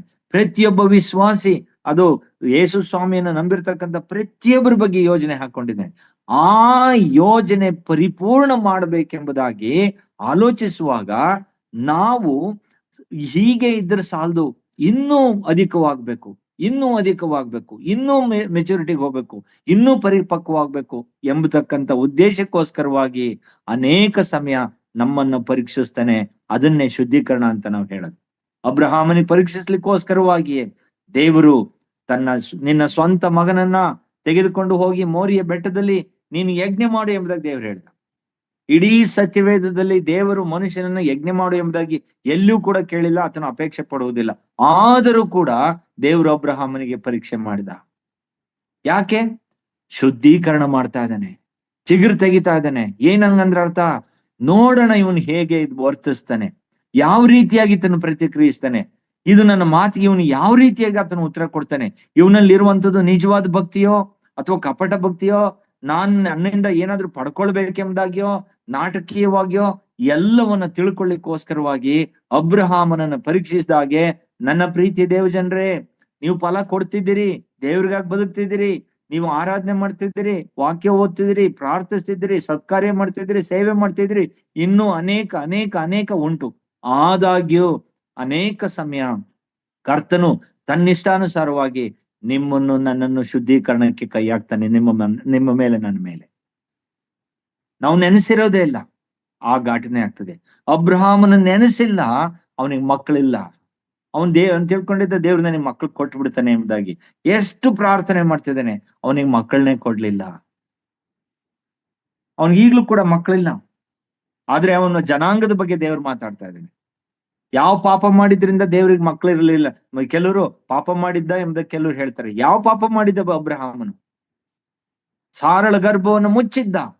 ಯಾಕಂದ್ರೆ he wanted to make them so mature, ಹೆಚ್ಚು ಫಲ ಕೊಡ್ಬೇಕೆಂಬುದಾಗಿ ಆತನ ಅಪೇಕ್ಷೆ ಪಟ್ಟಿದ್ರಿಂದಲೇ ಆತನಿಗೆ ಮಕ್ಕಳನ್ನ ಕೊಡದೇ ಇದ್ರ ಮೂಲಕವಾಗಿ ಪರೀಕ್ಷೆ ಮಾಡಿದ, ಮಗನನ್ನ ಕೊಟ್ಟ ಮೇಲೆ ಪರೀಕ್ಷೆ ಮಾಡಿದ. ಹೀಗೆ ಅಬ್ರಹಾಮನು ಆ ಪರೀಕ್ಷೆಯಲ್ಲಿ ಗೆದ್ದು ಬಿಟ್ಟನು. ಇನ್ನೊಂದು ವಾಕ್ಯವನ್ನು ತೋರ್ತೀನಿ ಬನ್ರಿ ನಿಮ್ಗೆ. ಆದಿಕಾಂಡಗಳ ಪುಸ್ತಕ 37ನೇ ಅಧ್ಯಾಯ 20ನೇ ವಚನ. ಆದಿಕಾಂಡಗಳ ಪುಸ್ತಕ 37ನೇ ಅಧ್ಯಾಯ 20ನೇ ವಚನ. ಬೇಗ ಬೇಗ ಓದಿ, ನಮ್ಗೆ ಟೈಮ್ ಆಗ್ತಾ ಬರ್ತದೆ. 37:20. ನಾವು ಅವನನ್ನ ಕೊಂದು ಈ ಗುಂಡಿಗಳಲ್ಲಿ ಒಂದರೊಳಗೆ ಹಾಕಿ ದುಷ್ಟಮೃಗವು ಅವನನ್ನ ತಿಂದು ಬಿಟ್ಟಿತೆಂದು ಹೇಳೋಣ ಬನ್ನಿ, ಆಗ ಅವನ ಕನಸುಗಳು ಏನಾಗುವವೋ ನೋಡೋಣ ಎಂದು ಮಾತಾಡಿಕೊಂಡರು. ಸಾಕು, ನಾವು ಮುಂದಕ್ಕೆ ಬಗ್ಗೆ ಓದ್ತೀವಿ. ಇದು ಯಾರ ಬಗ್ಗೆ ಬರ್ದಿದೆ? ಯೋಸೇಫನ ಬಗ್ಗೆ ಬರ್ದಿದೆ. ಯೋಸೇಫ ಯಾವ ತಪ್ಪನ್ನು ಮಾಡಿಲ್ಲ, ಯಾವ ಪಾಪವೂ ಅವನಲ್ಲಿಲ್ಲ, ನಿಜವಾಗಿ ಫಲ ಕೊಡುವಂತ ಕೊಂಬೆ. ಆದರೂ ಇಷ್ಟೆಲ್ಲ ಅಣ್ಣ ತಮ್ಮಂದಿರೇನೆ ಒಳಸಂಚು ಮಾಡಿಕೊಂಡ್ರು ಎಂಬುದಾಗಿ 18ನೇ ವಚನದಲ್ಲಿ ಹೇಳ್ತದೆ. 18ರಲ್ಲಿ ಹೇಳ್ತಾ, ಅವನು ದೂರದಿಂದ ನೋಡಿ ಅವನು ತಮ್ಮ ಬಳಿಗೆ ಬರುವಷ್ಟರೊಳಗಾಗಿ ಅವನು ಕೊಲ್ಲುವುದಕ್ಕೆ ಒಳಸಂಚು ಮಾಡಿಕೊಂಡ್ರು. They were planning to kill him. ಅದೆಲ್ಲ ಮಾಡ್ಕೊಂಡಾಗ ಒಬ್ಬರಿಗೊಬ್ಬರು, ಅಗೋ ಆ ಕನಸಿನವನು ಬರುತ್ತಾನೆ, ನಾವು ಅವನನ್ನು ಕೊಂದು ಈ ಗುಂಡಿಗಳ ಒಳಗೆ ಹಾಕೋಣ, ಆಮೇಲೆ ದುಷ್ಟಮೃಗವು ತಿಂದಿತ್ತು ಅಂತ ಹೇಳಿ ಕತೆ ಕಟ್ಟೋಣ ಅಂತ ಹೇಳಿ ಮಾಡ್ಕೊಳ್ವಾಗ, ನನ್ನ ಪ್ರಶ್ನೆ ಏನು ಅಂದ್ರೆ, ನನ್ನ ಪ್ರೀತಿ ದೇವಜನರೇ, ಇದನ್ನ ನೀವು ಕೂಡ ಪ್ರಶ್ನಿಸ್ಬೇಕು. ದೇವರಿಗೆ ಇದು ಗೊತ್ತಿರ್ಲಿಲ್ವಾ? ದೇವರು ಕಣ್ಣು ಮುಚ್ಕೊಂಡಿದ್ನ? ಯೋಸೇಫನನ್ನ ನೋಡ್ತಾ ಇರ್ಲಿಲ್ವಾ? ಆದ್ರೂ ಕೂಡ ಅನುಮತಿಸಿದ. ಹಾಗೆ ಆಯ್ತು. ಅವ್ರ ಅಣ್ಣ ತಮ್ಮಂದಿರನ್ನ ಗುಂಡಿಗಳಿಗೆ ಹಾಕದಾಗೆ ದೇವರು ತಡಿಲಿಲ್ಲ. ಯಾಕೆ? God had plan to bring him to Egypt. ಐಗುಪ್ತ ದೇಶಕ್ಕೆ ಆತನನ್ನ ತೆಗೆದುಕೊಂಡು ಹೋಗಿ ಅತ್ಯುನ್ನತ ವ್ಯಕ್ತಿಯಾಗಿ ಮಾಡಿ ಆತನ ಮೂಲಕವಾಗಿ ದೇವರು ಮಹಿಮೆ ಹೊಂದತಕ್ಕಂತ ಆಲೋಚನೆ, ಯೋಜನೆ ಇಟ್ಕೊಂಡಿದ್ರಿಂದ ಇದೆಲ್ಲ ಆಗ್ಲಿಕ್ಕೆ ದೇವರೇ ಅನುಮತಿಸಿದ್ದ. ಅವನನ್ನು ಶುದ್ಧೀಕರಣ ಮಾಡ್ತಾ ಇದ್ದಾನೆ, ಯೋಸೇಫನನ್ನ ಶುದ್ಧೀಕರಣ ಮಾಡ್ತಾ ಇದ್ದಾನೆ. ಅಲ್ಲಿ ಕೂಡ ಯೋಸೇಫನು ಗೆದ್ದು ಬಿಟ್ಟ. ಒಮ್ಮೆ ಆದ್ರೂ ದೇವರ ಆ ಪರೀಕ್ಷೆಗೆ ತಿರಸ್ಕಾರ ಮಾಡ್ಲಿಲ್ಲ, ಅಯ್ಯೋ ಅನ್ಲಿಲ್ಲ. ಅಯ್ಯೋ ಯಾಕೆ ದೇವ್ರು ಹೀಗೆ ಮಾಡ್ತಿದ್ದೇನೆ, ನಾನೇನ್ ಪಾಪ ಮಾಡಿದೀನಿ, ನನ್ನ ಅಣ್ಣ ತಮ್ಮಂದಿರ್ ಪಾಪ ಮಾಡ್ತಿದ್ರೆ ಅವರನ್ನ ಶಿಕ್ಷಿಸ್ಬೇಕಾಗಿತ್ತು, ನನ್ನನ್ನ ಯಾಕೆ ಹೀಗ್ ಮಾಡ್ತೀಯ, ಅನ್ಯಾಯಗಾರ ದೇವರಾದ ನೀನು, ಹಾಗೆ ಹೀಗೆ ಏನು ಮಾತಾಡ್ಲಿಲ್ಲ. ಅವನು ಪರೀಕ್ಷೆಗೆ ಒಳಗಾದ, ಪರೀಕ್ಷೆಯಲ್ಲಿ ಗೆದ್ದ, ಶುದ್ಧೀಕರಣಕ್ಕೆ ತನ್ನನ್ನು ಬಿಟ್ಟು ಕೊಟ್ಟ. ಶುದ್ಧೀಕರಣ ಮುಗಿದ ಮೇಲೆ ಕರ್ತನು ಏನ್ ಉದ್ದೇಶ ಇಟ್ಕೊಂಡಿದ್ನೋ ಅದು ನೆರವೇರ್ತು. ನನ್ನ ಪ್ರೀತಿಯ ದೇವ್ರ ಜನರೇ, ಈ ವಾಕ್ಯವನ್ನು ಕೇಳುವಾಗ ಅನೇಕ ಸಮಯ, ಕೆಲವು ಸಮಯ ನಾವು ಪ್ರಶ್ನೆ ಮಾಡ್ತೇವೆ, ಕೆಲವು ಸಮಯ ದೇವ್ರ ಮುಂದೆ ಹೇಳ್ತೇವೆ, ದೇವ್ರೇ ಯಾಕೆ ನಾನು ಏನ್ ಪಾಪ ಮಾಡಿದ್ದೀನಿ, ನನಗೆ ಹೀಗ್ ಮಾಡ್ತಿದೀಯಲ್ಲ, ಯಾಕೆ ನನ್ನನ್ನು ಹೀಗೆ ಹಿಡ್ಕೊಂಡಿದೀಯಲ್ಲ, ಯಾಕೆ ನನ್ ಪ್ರಾರ್ಥನೆ ಕೇಳ್ತಾ ಇಲ್ವಲ್ಲ, ಯಾಕೆ ನನ್ಗೀ ಕಾಯಿಲೆ, ಯಾಕೆ ನನ್ಗೀ ರೋದನೆ, ಯಾಕೆ ನನ್ಗೀ ಬೇಸರ, ಯಾಕೆ ನನಗೆ ಅವಮಾನ, ಯಾಕೆ ನನ್ಗೆ ಈ ರೀತಿಯಾದಂತ ಶಿಕ್ಷೆ, ನಾನು ಏನ್ ಮಾಡಿದ್ದೀನಿ ಎಂಬುದಾಗ ಅನೇಕ ವಿಶ್ವಾಸಿಗಳು ಕೇಳುವುದನ್ನ, ಗೋಗರಿಯುವುದನ್ನ ನಾನು ನೋಡಿದ್ದೀನಿ. ಅವ್ರು ಪಾಪ ಮಾಡ್ತಾ ಇಲ್ಲ, ಫಲ ಕೊಡದೇ ಇರುವ ಕೊಂಬೆ ಅಲ್ಲ ಅದು, ಫಲ ಕೊಡ್ತಿದ್ದಾರೆ. ಆದರೂ ಕರ್ತನು ಅಂತವರನ್ನ ಬಹಳ ಫಲ ಕೊಡುವಂತ ಕಾರ್ಯಕ್ಕೆ ಸಿದ್ಧ ಮಾಡ್ತಾ ಇದ್ದಾನೆ. ನೀವು ಅದನ್ನ ಮರಿಬಾರ್ದು. ಒಂದು ಸಾರಿ ಒಬ್ಬರು ಸಹೋದರಿ, ನಾನೊಂದು ಕಡೆ ಸೇವೆಗೆ ಹೋಗಿದ್ದೆ, ಅವರು ನಮ್ಮ ಮನೆಗೆ ಬನ್ನಿ ಒಂದು ಚಹಾ ಕುಡ್ದು ಹೋಗಿ ಅಂತ ಕರೆದ್ರು. ಸಭೆಯಿಂದ ಅಲ್ಲಿಗೆ ಹೋದೆ, ಅವ್ರು ಕೊಟ್ರು. ನಾನು ಕೇಳ್ದೆ, ಯಾಕೆ ನೀವು ಒಬ್ರೇ ಇದ್ದೀರಲ್ಲ, ಉಳಿದವ್ರು ಯಾರು ಇಲ್ವಾ ಅಂತ ಕೇಳ್ದೆ. ಅವ್ರ ಕಥೆಯನ್ನ ಹೇಳಲಿಕ್ಕೆ ಶುರು ಮಾಡಿದ್ರು. ಬ್ರದರ್, ಏನಂತ ಹೇಳಿ ನನ್ನ ಜೀವನನ, ನನ್ ಒಳ್ಳೆ ಸಂಸಾರ ಇತ್ತು, ನಮ್ಮ ಯಜಮಾನ್ರು ಪ್ರೀತಿಸುವಂತ ಯಜಮಾನ್ರಿದ್ರು, ನನ್ಗಿಬ್ರು ಗಂಡು ಮಕ್ಳಿದ್ರು, ಈಗ ಅವ್ರು ಯಾರು ನನ್ನ ಜೊತೆಲಿಲ್ಲ. ನಮ್ಮ ಯಜಮಾನ್ರು ಕ್ಯಾನ್ಸರ್ ಬಂತು, ತೀರ್ಕೊಂಡ್ಬಿಟ್ರು. ಬಹಳ ಪ್ರಾರ್ಥನೆ ಮಾಡಿದೆ, ದೇವ್ರು ಬಿಡ್ಲಿಲ್ಲ, ಅವ್ರು ತೀರ್ಕೊಂಡ್ಬಿಟ್ರು. ಸರಿ, ನನ್ನ ಮಕ್ಳಿಬ್ರಿದ್ದಾರೆ, ಅವ್ರನ್ನ ಮುಖ ನೋಡ್ಕೊಂಡಾದ್ರು ನನ್ ಬದುಕೋಣ ಅಂತ ಹೇಳಿ ಮನಸ್ಸನ್ನ ಗಟ್ಟಿ ಮಾಡಿ ಮತ್ತೆ ದೇವ್ರಿಗೆ ಪ್ರಾರ್ಥನೆ ಮಾಡಿದೆ. ದೇವ್ರೇ, ನನ್ನ ಮಕ್ಕಳನ್ನ ಆಶೀರ್ವದಿಸು, ಅವ್ರ ಅಭಿವೃದ್ಧಿ ಮಾಡು, ಅವರನ್ನ ನಿನ್ನ ಚಿತ್ತಕ್ಕನುಸಾರವಾಗಿ ನಡೆಸು ಎಂಬುದಾಗಿ ಪ್ರತಿನಿತ್ಯ ಪ್ರಾರ್ಥನೆ ಮಾಡ್ತಿದ್ದೆ. ಒಬ್ಬ ಮಗ ಆಕ್ಸಿಡೆಂಟ್ ಆಗಿ 5 ವರ್ಷದ ಹಿಂದೆ ಸತ್ತೋದ. ಕರ್ತನೆ ಯಾಕೆ ಹೀಗ್ ಮಾಡ್ತಿದ್ದಿ ಎಂಬುದಾಗ ಅನೇಕ ಸಮಯ ನನ್ಗೆ ಹೋಗರದೆ, ಆಗ್ಲೂ ನನಗ್ ಗೊತ್ತಾಗ್ಲೇ ಇಲ್ಲ. ಯಾಕೆ ದೇವ್ರೆ, ನಾನು ಏನ್ ಪಾಪ ಮಾಡಿದ್ದೆ ನನ್ನ ಜೀವಿತದಲ್ಲಿ ಹೀಗ್ ಮಾಡ್ತಿದ್ಯಲ್ಲ ಎಂಬುದಾಗಿ ಪ್ರಶ್ನೆ ಮಾಡ್ತಾ ಇದ್ದೆ. ಅದಾದ್ಮೇಲೆ 2 ವರ್ಷದ ಹಿಂದೆ ಇನ್ನೊಬ್ಬ ಮಗ, ಅವನು ಕೂಡ ತೀರ್ಕೊಂಡ. ಕಾಯಿಲೆ ಬಂತು, ಅವನು ಕೂಡ ತೀರ್ಕೊಂಡ. ನನಗಿರ್ತಕ್ಕಂಥವಳು ಒಂಟಿ. ನನಗ್ ಗೊತ್ತಿಲ್ಲ ದೇವ್ರ ಉದ್ದೇಶ ಏನು ಎಂಬುದಾಗಿ. ಆದ್ರೆ ಒಂದಂತೂ ಸತ್ಯ, ಕರ್ತನು ನನ್ನನ್ನ ಶುದ್ಧೀಕರಿಸ್ತಿದ್ದೇನೆ ಎಂಬುದಾಗಿ ನನಗೆ ಚೆನ್ನಾಗಿ ಗೊತ್ತಿದೆ. ಹೀಗೆ ಸಾವಿರಾರು ಸಾಕ್ಷಿಗಳನ್ನ ನಾವು ನೋಡ್ಬಹುದು. ಬಹುಶಃ ನೀವು ಅಂತ ಪರಿಸ್ಥಿತಿಯನ್ನು ಹಾದು ಹೋಗ್ತಾ ಇರಬಹುದು, ಹಿಂದೆ ಹಾದು ಹೋಗಿರ್ಬೋದು. ಇಲ್ಲ ಅಂದ್ರೆ ಖಂಡಿತವಾಗಿಯೂ ನಾವು ಆ ಪರೀಕ್ಷೆಯನ್ನು ಹಾದು ಹೋಗ್ತೇವೆ. ನನಗೆ 6 ವರ್ಷ ಮಕ್ಳಿರ್ಲಿಲ್ಲ. 6 ವರ್ಷ ಮಕ್ಳಿರ್ಲಿಲ್ಲ. ನಾವು ಪಡಬಾರ್ದು ಕಷ್ಟಪಟ್ಟಿದ್ದೀವಿ. ಕೆಲವ್ರು ಹೇಳಿದ್ರು, ಇವನು ನಮ್ಮ ದೇವ್ರನ್ನ ಬಿಟ್ಟು ಯೇಸು ಕ್ರಿಶ್ಚಿಯನ್ ಜಾತಿಗೆ ಸೇರ್ಕೊಂಡಿದ್ರಿಂದ ಅವನಿಗೆ ಮಕ್ಕಳಾಗಿಲ್ಲ ಎಂಬುದಾಗಿ ನಮ್ಮ ಎದುರುಗಡೆನೆ ಹೇಳಿದ್ರು. ಅವ್ರು ಪೂಜೆ ಮಾಡಲ್ಲ, ಅವ್ರ ಮನೆ ದೇವ್ರ ಶಾಪ ಅಂತ ಹೇಳಿದ್ರು. ಇನ್ ಕೆಲವ್ರು ಹೇಳಿದ್ರು, ಅಂತ ಪಾಪಿಸ್ಟ್ರು ಹೆತ್ತ ತಂದೆ ತಾಯಿಗಳನ್ನ ಬಿಟ್ಟು, ಅಂದ್ರೆ ನಮ್ ತಂದೆ ತಾಯಿಗಳು ನಂಬಿರ್ಲಿಲ್ಲ, ನಾನ್ ಮಾತ್ರ ನಂಬಿದ್ದೆ, ನಾವು ಕ್ರೈಸ್ತತ್ವ ಇದ್ರಲ್ಲಿ ಮದುವೆ ಆದೆ, ಅದಾದ್ಮೇಲೆ ಮಕ್ಳಾಗ್ಲಿಲ್ಲ. 108 ತರವಾದದನ್ನು ಕೇಳ್ದೆ. ನಾನು ಕೇಳಬಾರ್ದನ್ನ ಕೇಳ್ದೆ. ನನಗೆ ಅನಿಸ್ತಿತ್ತು, ದೇವ್ರೆ ಯಾಕೆ ನನ್ಗೆ ಹೀಗ್ ಮಾಡ್ತಿ? ನಾನು ಏನ್ ಅನ್ಯಾಯ ಮಾಡಿದ್ದೀನಿ? ನಾನು ಏನ್ ಪಾಪ ಮಾಡಿದ್ದೀನಿ? ಅದನ್ನಾದ್ರೂ ನನ್ಗೆ ಹೇಳು ಅಂತ ಅಂತಿದ್ದೆ. ನನ್ನೊಳಗಡೆ ಕೊರಗ್ತಿದ್ದೆ. ನನ್ನ ಪತ್ನಿ ನಾವು ಸುತ್ತಬಾರ್ದು ಆಸ್ಪತ್ರೆ ಸುತ್ತಿದೆವು. 6 ವರ್ಷಗಳಾದ್ಮೇಲೆ ಕರ್ತನ ನನಗೆ ಮಗುವನ್ನು ಕೊಟ್ಟ. ಅದಾದ್ಮೇಲೆ ನನಗೆ ಅರ್ಥ ಆಯ್ತು, ಈ ವಾಕ್ಯ ಓದಿದ್ಮೇಲೆ, ಕರ್ತನು ನನ್ನನ್ನು ಶುದ್ಧೀಕರಿಸ್ತಿದ್ದ. It is not to punish me, he wants to test me and he wants to prune me so that I can bear much more fruit. ಬಹಳ ಫಲ ಕೊಡುವ ಹಾಗೆ ಮಾಡ್ಲಿಕ್ಕೋಸ್ಕರವಾಗಿ ಕರ್ತನು ನನ್ನನ್ನು ಶುದ್ಧೀಕರಿಸ್ತಿದ್ದ. ನನ್ನ ಪ್ರೀತಿ ದೇವಜನರೇ, ಒಂದು ವೇಳೆ ನೀವು ಹಾಗೆ ಹಾದು ಹೋಗ್ತಿದ್ದೀರೋ, ಯವನಸ್ಥರೇ ಹಾಗೆ ಹಾದು ಹೋಗ್ತಿದ್ದೀರೋ, ನೀವು ಕರ್ತನಿಗೆ ಪ್ರಾರ್ಥನೆ ಮಾಡ್ರಿ. ಒಂದು ವೇಳೆ ಕರ್ತನೆ, ನನಗೆ ಯಾಕೆ ಹೀಗಾಗ್ತಿದೆ, ನನ್ನ ಯಾಕೆ ಇಂಥ ಅನುಭವವನ್ನು ಹಾದು ಹೋಗ್ತಿದ್ದೇನೆ, ನಮ್ಮ ಕುಟುಂಬ ಯಾಕೆ, ನನ್ನ ಜೀವಿತ ಯಾಕೆ, ನಮ್ಮ ಸಭೆ ಯಾಕೆ, ನಮ್ಮ ಸೇವೆ ಯಾಕೆ, ಎಷ್ಟು ಪ್ರಯಾಸ ಪಟ್ಟು ಹೋದ್ರೂ ಕೂಡ ಅನೇಕ ಸಮಯದಲ್ಲಿ ಸೇವೆಯಲ್ಲಿ ಫಲ ಸಿಗೋದಿಲ್ಲ, ವಿರೋಧಗಳು ಜಾಸ್ತಿ ಆಗ್ತದೆ, ಹಿಂಸೆ ಜಾಸ್ತಿ ಆಗ್ತದೆ, ಅವಮಾನ ಜಾಸ್ತಿ ಆಗ್ತದೆ. ನಾವು ಎಷ್ಟು ಪ್ರಯಾಸ ಪಟ್ಟರೂ ಕೂಡ ಅನೇಕ ಸಮಯದಲ್ಲಿ ಸುಧಾರಣೆ ತರಕ್ ಆಗೋದಿಲ್ಲ, ನಾವು ಅಂದ್ಕೊಂಡದ್ದು ಮಾಡಕ್ ಆಗ್ತಾ ಇರೋದಿಲ್ಲ.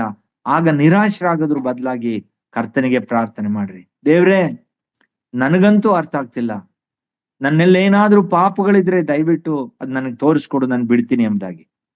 ಅದು ನಿಜವಾಗಿ ಮಾಡುವಂತ ಪ್ರಾರ್ಥನೆ. ಒಂದು ವೇಳೆ ದೇವರ ಆತ್ಮನು ನಮ್ಮ ಒಳಗಡೆ ಯಾವುದೇ ರೀತಿ ಅಂತಹ ಗುರುತರವಾದಂತ ಪಾಪಗಳನ್ನ ತೋರಿಸಿಕೊಡ್ಲಿಲ್ಲ ಅಂತ ಎಂಬುದಾಗಿ ಹೇಳಿದ್ರೆ, ದೇವರಿಗೆ ಸ್ತೋತ್ರ. ಆಗ ನಾನು ಅರ್ಥ ಮಾಡಿಕೊಳ್ಬೇಕು, ಇದು ಪಾಪಕ್ಕಾಗಿ ಅಲ್ಲ, ಇದು ಶುದ್ಧೀಕರಣಕ್ಕಾಗಿ ಕರ್ತನು ನನಗೆ ಮಾಡ್ತಾ ಇದ್ದಾನೆ ಎಂಬುದಾಗಿ. ಇದು ಶುದ್ಧೀಕರಣ. ಅದು ನನ್ನನ್ನು ಹಾಳು ಮಾಡ್ಲಿಕ್ಕಲ್ಲ, ನನ್ನನ್ನು ಕುಂದಿಸ್ಲಿಕ್ಕಲ್ಲ, ನನ್ನನ್ನು ನಿರಾಶೆ ಮಾಡ್ಲಿಕ್ಕಲ್ಲ, ನನ್ನನ್ನು ಪರಿಪಕ್ವತೆ ಮಾಡ್ಲಿಕ್ಕೋಸ್ಕರವಾಗಿ ಕರ್ತನು ಮಾಡುವಂಥದ್ದು ಎಂಬುದಾಗಿ ನೀವು ಕೂಡ ಅರ್ಥ ಮಾಡಿಕೊಳ್ಳಬೇಕು. ಇನ್ನೂ ಒಂದು ವಾಕ್ಯವನ್ನು ನೋಡ್ರಿ, ದಾನಿಯೇಲನ ಪುಸ್ತಕ 6ನೇ ಅಧ್ಯಾಯ 16ನೇ ವಚನ ಓದಿ. ದಾನಿಯೇಲನ ಪುಸ್ತಕ 6ನೇ ಅಧ್ಯಾಯ 16ನೇ ವಚನ.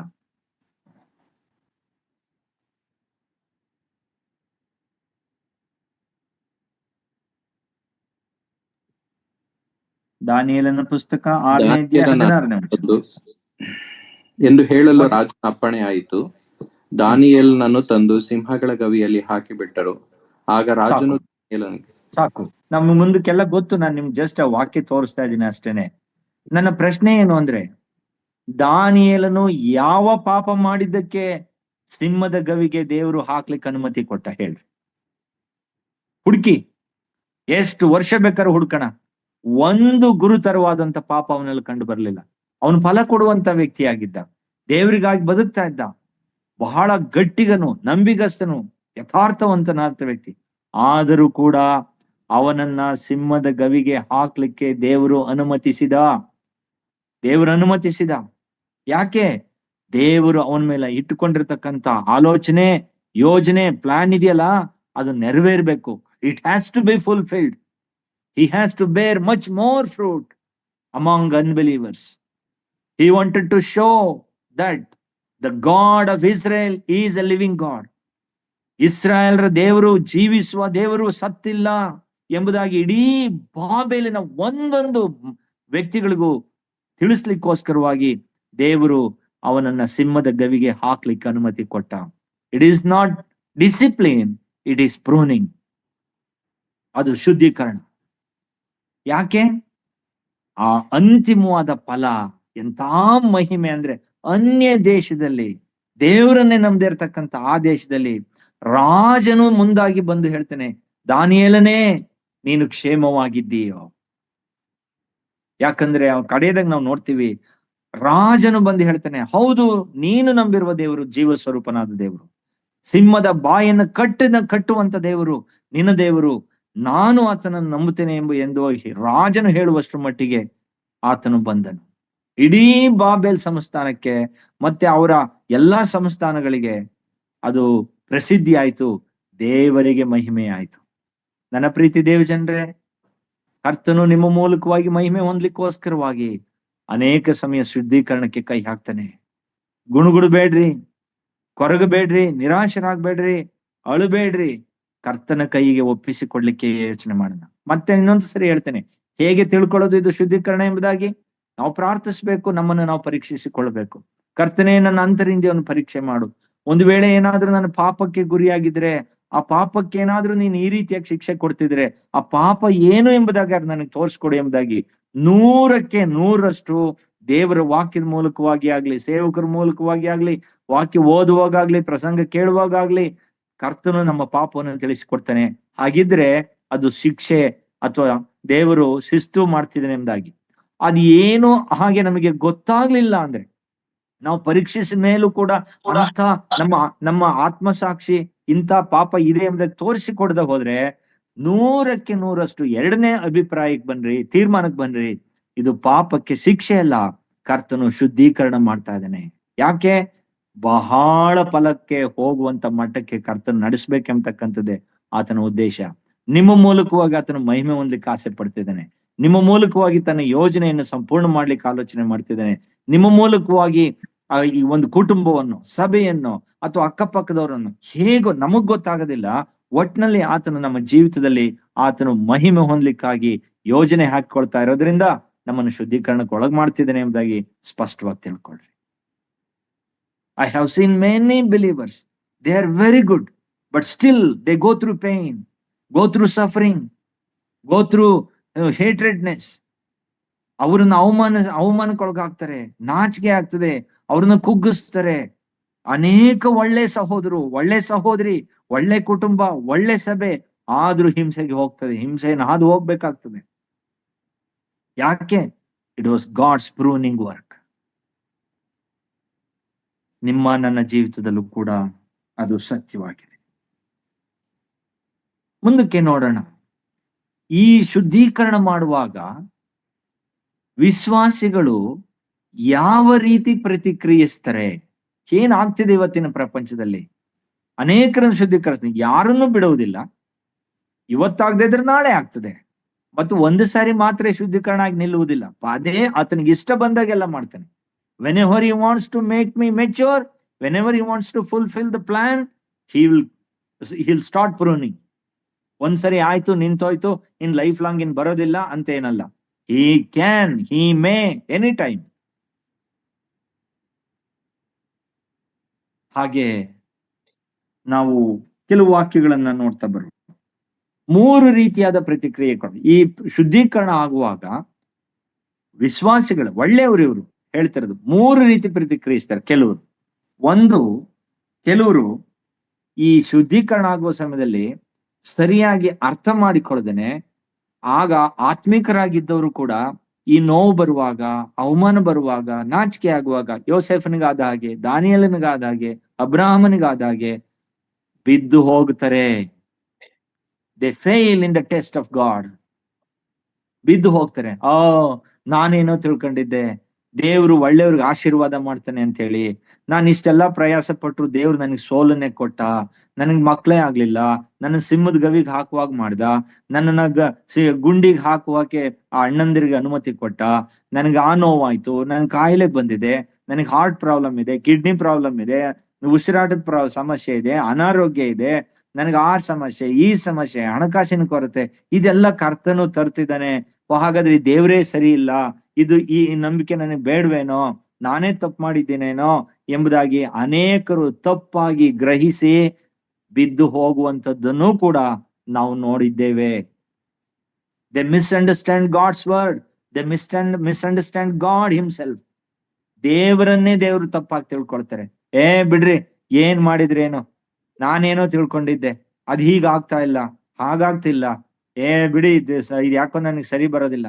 ಅನೇಕರು ಹಿಂಜಾರಿ ಹೋಗ್ತಾರೆ.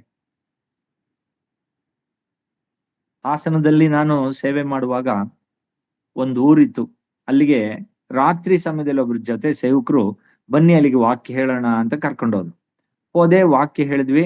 ಆ ಊರಿನ ಸುಮಾರು ಗೌಡ್ರು, ಆ ಅಕ್ಕಪಕ್ಕದವ್ರು ಎಲ್ರು ಬಂದು ಭಾರಿ ಚಂದ ಕೇಳಿದ್ರು. ಆಮೇಲೆ ನಾನು ಕೇಳ್ದೆ ಏನು ಹೇಗೆ ಅಂತ. ನಾವೆಲ್ಲ ರೈತರು ಸ್ವಾಮಿ, ಯೇಸು ಸ್ವಾಮಿ ಬಗ್ಗೆ ಬಂದು ಹೇಳಿದ್ರು ಇವರು, ನನಗೆ ಭಾರಿ ಖುಷಿ ಆಯ್ತು, ನಾವು ನಂಬಿದ್ದೀವಿ ಅಂದೆ. ಏನ್ ಕೆಲ್ಸ? ಏನೆಲ್ಲ ವ್ಯವಸಾಯ ಮಾಡ್ತೀವಿ, ಆಡು ದನ ಕುರಿಗಳೆಲ್ಲ ಇದೆ, ಎಮ್ಮೆಗಳಿದೆ, ಏನೋ ಎಲ್ಲ ಚೆನ್ನಾಗಿ ನಡ್ಕೊಂಡು ಹೋಗ್ತಿದೆ ಅಂತ. ನನ್ಗೂ ಖುಷಿ ಆಯ್ತು. ಹಾಗಾಗಿ ಒಂದ್ 2 ವರ್ಷ ಆದ್ಮೇಲೆ ಮತ್ತೆ ಆ ಸೇವಕರು ನನ್ನ ಬನ್ನಿ, ನೀವು ಕಳೆದ 2 ವರ್ಷದ ಹಿಂದೆ ಹೋಗಿದ್ವಲ್ಲ ಅದೇ ಸ್ಥಳಕ್ಕೆ ಬನ್ನಿ, ನೀವು ವಾಕ್ಯ ಹೇಳ್ಬೇಕು, ಇವತ್ಲೂ ಕೂಡ ಹೇಳ್ಬೇಕು, ಬನ್ನಿ ಅಂತ ಕರ್ಕೊಂಡೋದು. ಹೋದ್ರೆ 2 ವರ್ಷದ ಹಿಂದೆ ನೋಡಿದಂತ ಸುಮಾರು ಜನ ಅಲ್ಲಿ ಇರ್ಲಿಲ್ಲ. ನಾನ್ ಕೇಳ್ದೆ, ಎಲ್ರಿ ರಾಮೇಗೌಡ್ರು, ಆ ಕಡೆ ಇವ್ರು ಕರಿಗೌಡ ಇದ್ನಲ್ಲಿ ಎಲ್ರಿ, ಅವ್ರು ಕೆಲವು ಹೆಸರು ಕೇಳ್ದೆ. ಆಗ ಅವ್ರು ಹೇಳಿದ್ರು, ನಿಮ್ಮನ್ನ ಯಾಕೆ ಕರ್ಕೊಂಡ್ ಬಂದಿದ್ದೀನಿ ಅಂದ್ರೆ, ಅವತ್ ಅಷ್ಟೊಂದು ಚಂದವಾಗಿ ಮಾತಾಡಿದ್ರಲ್ಲ, ಅವ್ರು ಯಾರು ಕೂಡ ಈಗ ಇಲ್ಲ. ಯಾಕಂದ್ರೆ ಅವ್ರೆಲ್ಲರೂ ಹಿಂಜಾರಿ ಬಿದ್ದು ಹೋದ್ರು. ಏನಾಯ್ತು? ಒಂದೇ, ಇನ್ನೇನಿಲ್ಲ ಬ್ರದರ್, ಅವ್ರ ಕುರಿಗೆ ಕಾಯಿಲೆ ಬಂತು. ಕಾಯಿಲೆ ಬಂದಾಗ ನನಗ್ ಕಳ್ಸಿದ್ರು, ಪ್ರಾರ್ಥನೆ ಮಾಡಿ, ನಮ್ ಕುರಿಗಳಿಗೆಲ್ಲ ಹಿಂಗಾಗ್ಬಿಟ್ಟಿದೆ, ಒಂದ್ 2-3 ಕುರಿ ಸತ್ತೋದ್ವಂತೆ. ಅದಕ್ಕೆ ನಾನ್ ಹೇಳ್ದೆ, ಪ್ರಾರ್ಥನೆ ಮಾಡ್ತೀವಿ, ಆಸ್ಪತ್ರೆಗೆ ತೋರಿಸಿ, ಪಶು ವೈದ್ಯರಿಗೆ ಏನೋ ಕಾಯಿಲೆ ಇರ್ಬೇಕು, ಔಷಧಿ ಕೊಡ್ತಾರೆ ಅಂತ ಹೇಳಿ.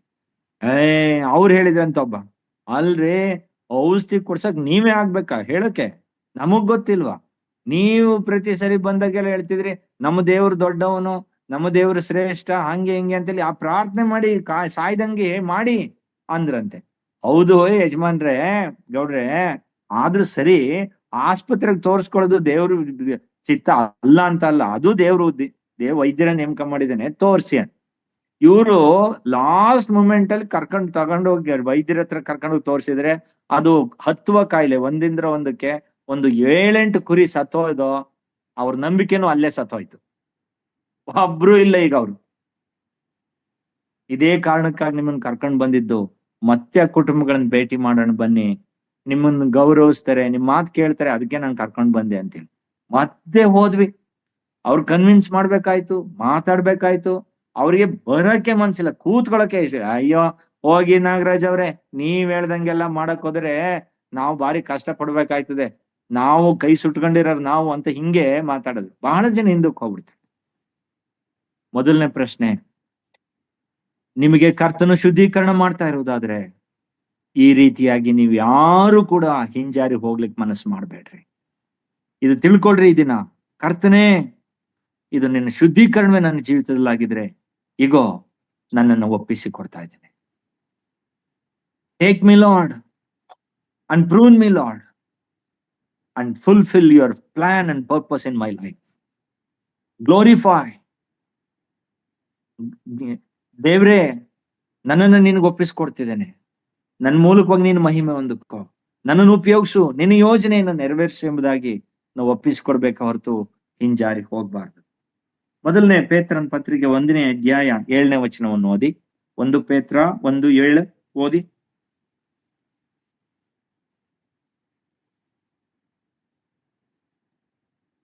ಬಂಗಾರವು ನಾಶವಾಗುವಂತದ್ದಾಗಿದ್ದರೂ ಅದನ್ನು ಬೆಂಕಿಯಲ್ಲಿ ಪುಟ ಹಾಕಿ ಶೋಧಿಸುವುದುಂಟಷ್ಟೇ. ಬಂಗಾರಕ್ಕಿಂತ ಅಮೂಲ್ಯವಾಗಿರುವ ನಿಮ್ಮ ನಂಬಿಕೆಯು ಈ ಕಷ್ಟಗಳಿಂದ ಶೋಧಿತವಾಗಿ ಯೇಸು ಕ್ರಿಸ್ತನು ಪ್ರತ್ಯಕ್ಷನಾಗುವಾಗ ನಿಮಗೆ ಕೀರ್ತಿ ಪ್ರಭಾವ ಮಾನಗಳನ್ನು ಉಂಟು ಮಾಡುವುದು. ನೋಡ್ರಿ, ಈ ವಾಕ್ಯ ಏನ್ ಹೇಳ್ತದೆ? ಈ ವಾಕ್ಯ ಏನ್ ಹೇಳ್ತದೆ? ಬಂಗಾರವನ್ನು ಶೋಧಿಸ್ತಾರೆ ಅಂತ ಗೊತ್ತು ನಿಮ್ಗೆ. ಬಂಗಾರಕ್ಕಿಂತಲೂ ಅಮೂಲ್ಯವಾಗಿರುವಂತ ನಿಮ್ಮ ನಂಬಿಕೆಯನ್ನ ಅನೇಕ ಸಮಯದಲ್ಲಿ ಕರ್ತನು ಪುಟಕ್ಕೆ ಹಾಕುತ್ತಾನೆ, ಶೋಧಿಸುತ್ತಾನೆ. ಶೋಧಿಸುವುದು ಅಂದ್ರೆ ಅರ್ಥ ಶೋಧನೆ ಅಲ್ಲ, ಪರೀಕ್ಷಿಸ್ತಾನೆ. ಹೇಗೆ? ಇದು ಅಪ್ಪಟ ಬಂಗಾರವಾಗಿ ಅನೇಕರ ಮಧ್ಯೆ ಹೊಳೆಯುವ ಹಾಗೆ ಮಾಡ್ಲಿಕ್ಕೋಸ್ಕರವಾಗಿ ಬೆಂಕಿಗೆ ಹಾಕಿ ಅದನ್ನ ತನ್ನ ಸುತ್ತಿಗೆ, ತನ್ನ ಆಯುಧಗಳ ಮೂಲಕವಾಗಿ ಅದನ್ನ ಕುಟ್ಟಿ ಶುದ್ಧೀಕರಣ ಮಾಡಿ ಎಲ್ಲಾ ಬೇಡವಾದದನ್ನು ತೆಗೆದುಹಾಕಿ ಶುದ್ಧ ಚಿನ್ನವನ್ನ ಹೊರಗಡೆ ತಂದು ಹೊಳೆಯುವಂತೆ ಮಾಡ್ಲಿಕ್ಕೋಸ್ಕರವಾಗಿ ಆತನ ಬೆಂಕಿಗೆ ಹಾಕಿ ಪುಟಕ್ಕೆ ಹಾಕ್ತಾನೆ. ಆದ್ರೆ ಆ ಚಿನ್ನಕ್ಕೆ ಅದು ಅರ್ಥವಾಗುವುದಿಲ್ಲ. ಅಯ್ಯೋ, ನನ್ನನ್ನು ಯಾಕೆ ಬೆಂಕಿಗೆ ಹಾಕ್ತಿದ್ದಾನೆ, ಯಾಕೆ ನನ್ನ ಮೇಲೆ ಕೆಚ್ಚುತ್ತಿದ್ದಾನೆ, ನನ್ನ ಮೇಲೆ ಸುತ್ತಿಗೆಯನ್ನು ಉಪಯೋಗಿಸ್ತಿದ್ದಾನಲ್ಲ ಎಂಬುದಾಗಿ ಚಿನ್ನ ಅಂದ್ಕೊಳ್ಳುವುದಾದ್ರೆ ಅಕ್ಕಸಾಲಿಗನಿಗೆ ಅದನ್ನ ನಗು ಬರ್ತದೆ. ಅಯ್ಯೋ, ನಿನ್ನ ಮೇಲೆ ನಾನು ಹಾಕೊಂಡಿರುವಂತ ಯೋಜನೆಯೇ ಬೇರೆ, ಆದ್ರೆ ನೀನು ಅದಕ್ಕೆ ಒಳಪಡ್ತಿಲ್ವಲ್ಲ ಎಂಬುದಾಗಿ. ನನ್ನ ಪ್ರೀತಿ ದೇವ ಜನರೇ, ನಿಮ್ಮನ್ನು ನನ್ನನ್ನು ಕರ್ತನು ಒಂದು ವೇಳೆ ಹಾಗೆ ಮಾಡ್ತಿರ್ಬಹುದು. ನಮ್ಮ ಸಂಸಾರವನ್ನು ಹಾಗೆ ಮಾಡ್ತಿರ್ಬಹುದು, ನಮ್ಮ ವೃತ್ತಿಯಲ್ಲಿ ಹಾಗೆ ಮಾಡ್ತಿರ್ಬಹುದು. ನೋಡ್ರಿ, ಯೋಸೇಫನನ್ನ ಶುದ್ಧೀಕರಿಸ್ಲಿಕ್ಕೋಸ್ಕರವಾಗಿ ಅನೇಕ ಆಯುಧಗಳನ್ನು ಉಪಯೋಗಿಸ್ತ. ಪೋಟಿಫರನ ಹೆಂಡತಿಯನ್ನ ಒಂದು ಆಯುಧವಾಗಿ ಉಪಯೋಗಿಸ್ತ, ತಮ್ಮ ಅಣ್ಣಂದಿರನ್ನೇ ಒಬ್ಬೊಬ್ಬರ ಆಯುಧವನ್ನಾಗಿ ಉಪಯೋಗಿಸಿದ, ಅಲ್ಲಿ ಭಕ್ಷಕಗಾರನನ್ನ ಆಯುಧವನ್ನಾಗಿ ಉಪಯೋಗಿಸಿದ. ಹೀಗೆ ಅವನ ಜೀವಿತದಲ್ಲಿ ಒಂದೊಂದೇ ಆಯುಧವನ್ನು ಉಪಯೋಗಿಸ್ತಾ ಬಂದು ಅಂತಿಮವಾಗಿ ಆತನು ಬಹಳ ಜಯಶಾಲಿಯಾಗುವಂತೆ ಕರ್ತನು ಮಾಡಿದ ಹಾಗೆ ನಿಮ್ಮ ನನ್ನ ಜೀವಿತದಲ್ಲಿ ಅನೇಕರನ್ನು ಉಪಯೋಗಿಸ್ತಾನೆ. Maybe God is using your friend, maybe God is using your family, maybe God uses your colleague, maybe God uses your boss, maybe God uses your office. We do not know. He may use anybody to make me a mature one. He may use my womb. ಕರ್ತನು ನಮ್ಮ ಗರ್ಭವನ್ನು ಕೂಡ ಉಪಯೋಗಿಸಬಲ್ಲ. ರಾಹೇಲಳ ಗರ್ಭವನ್ನು ತೆರೆದನು ಎಂಬುದಾಗಿ ವಾಕ್ಯದಲ್ಲಿ ಓದ್ತೀವಿ. ಅಲ್ಲಿಯವರೆಗೂ ಮುಚ್ಚಿತ್ತು ಅದು. Do not be discouraged. ನಿರಾಶರಾಗ್ಬೇಡ್ರಿ. ಕರ್ತನು ಆ ಶುದ್ಧೀಕರಣವಾದ ನಂತರದಲ್ಲಿ ರಾಹೇಲಳ ಗರ್ಭವನ್ನು ತೆರೆದ ಹಾಗೆ ತೆರೆಯುವಂತವನು. ಲೇಯಳು ಅಲಕ್ಷ್ಯವಾದಳೆಂದು ತಿಳಿದು ಆಕೆ ಬಸುರಾಗುವಂತೆ ಮಾಡಿದನು ಎಂಬುದಾಗಿ ದೇವರ ವಾಕ್ಯ ಓದ್ತೀವಿ. ಹನ್ನಳ ಕೂಗನ್ನು ಕೇಳಿ ಮಕ್ಕಳನ್ನು ಕೊಟ್ಟ ಎಂಬುದಾಗಿ ಓದ್ತೀವಿ. ಸಾರಳಿಗೆ ಬಂಜೆಯಾಗಿ ಇದ್ದಂತ ಸಾರಳಿಗೆ, ಮುಪ್ಪು ಬಂದಿದ್ದಂತ ಸಾರಳಿಗೆ, ವಯಸ್ಸು ಮೀರಿ ಹೋಗಿದ್ದಂತ ಸಾರಳಿಗೆ ಗರ್ಭವನ್ನು ಕೊಟ್ಟಂತ ದೇವರು ಶುದ್ಧೀಕರಣವಾದ ನಂತರದಲ್ಲಿ ಆತನು ಆ ಫಲವನ್ನು ಅನುಗ್ರಹಿಸಿ ಅವರನ್ನು ಆಶೀರ್ವದಿಸಿದ್ದಾನೆ. ಬನ್ನಿ, ಇನ್ನೊಂದು ರೀತಿಯಾಗಿರ್ತಾರೆ. ಒಂದು, ಬಿದ್ದು ಹೋಗುವಂತವ್ರು. ಎರಡನೇದಾಗಿ ಹೇಗಿರ್ತಾರೆ ಅಂತ ಅಂದ್ರೆ, ಯೋಬನ ಪುಸ್ತಕ 1ನೇ ಅಧ್ಯಾಯ 22ನೇ ವಚನ. Some people they fall back, they fail, they backslide. Second group ಯಾವ ತರ ಮಾಡ್ತಾರೆ? ಯೋಬನ ಪುಸ್ತಕ 1ನೇ ಅಧ್ಯಾಯ 22ನೇ ವಚನ. ಎಲ್ಲದರಲ್ಲಿಯೂ ಯೋಬನು ಪಾಪ ಮಾಡಲಿಲ್ಲ, ದೇವರ ಮೇಲೆ ತಪ್ಪು ಹೊರಿಸಲು ಇಲ್ಲ.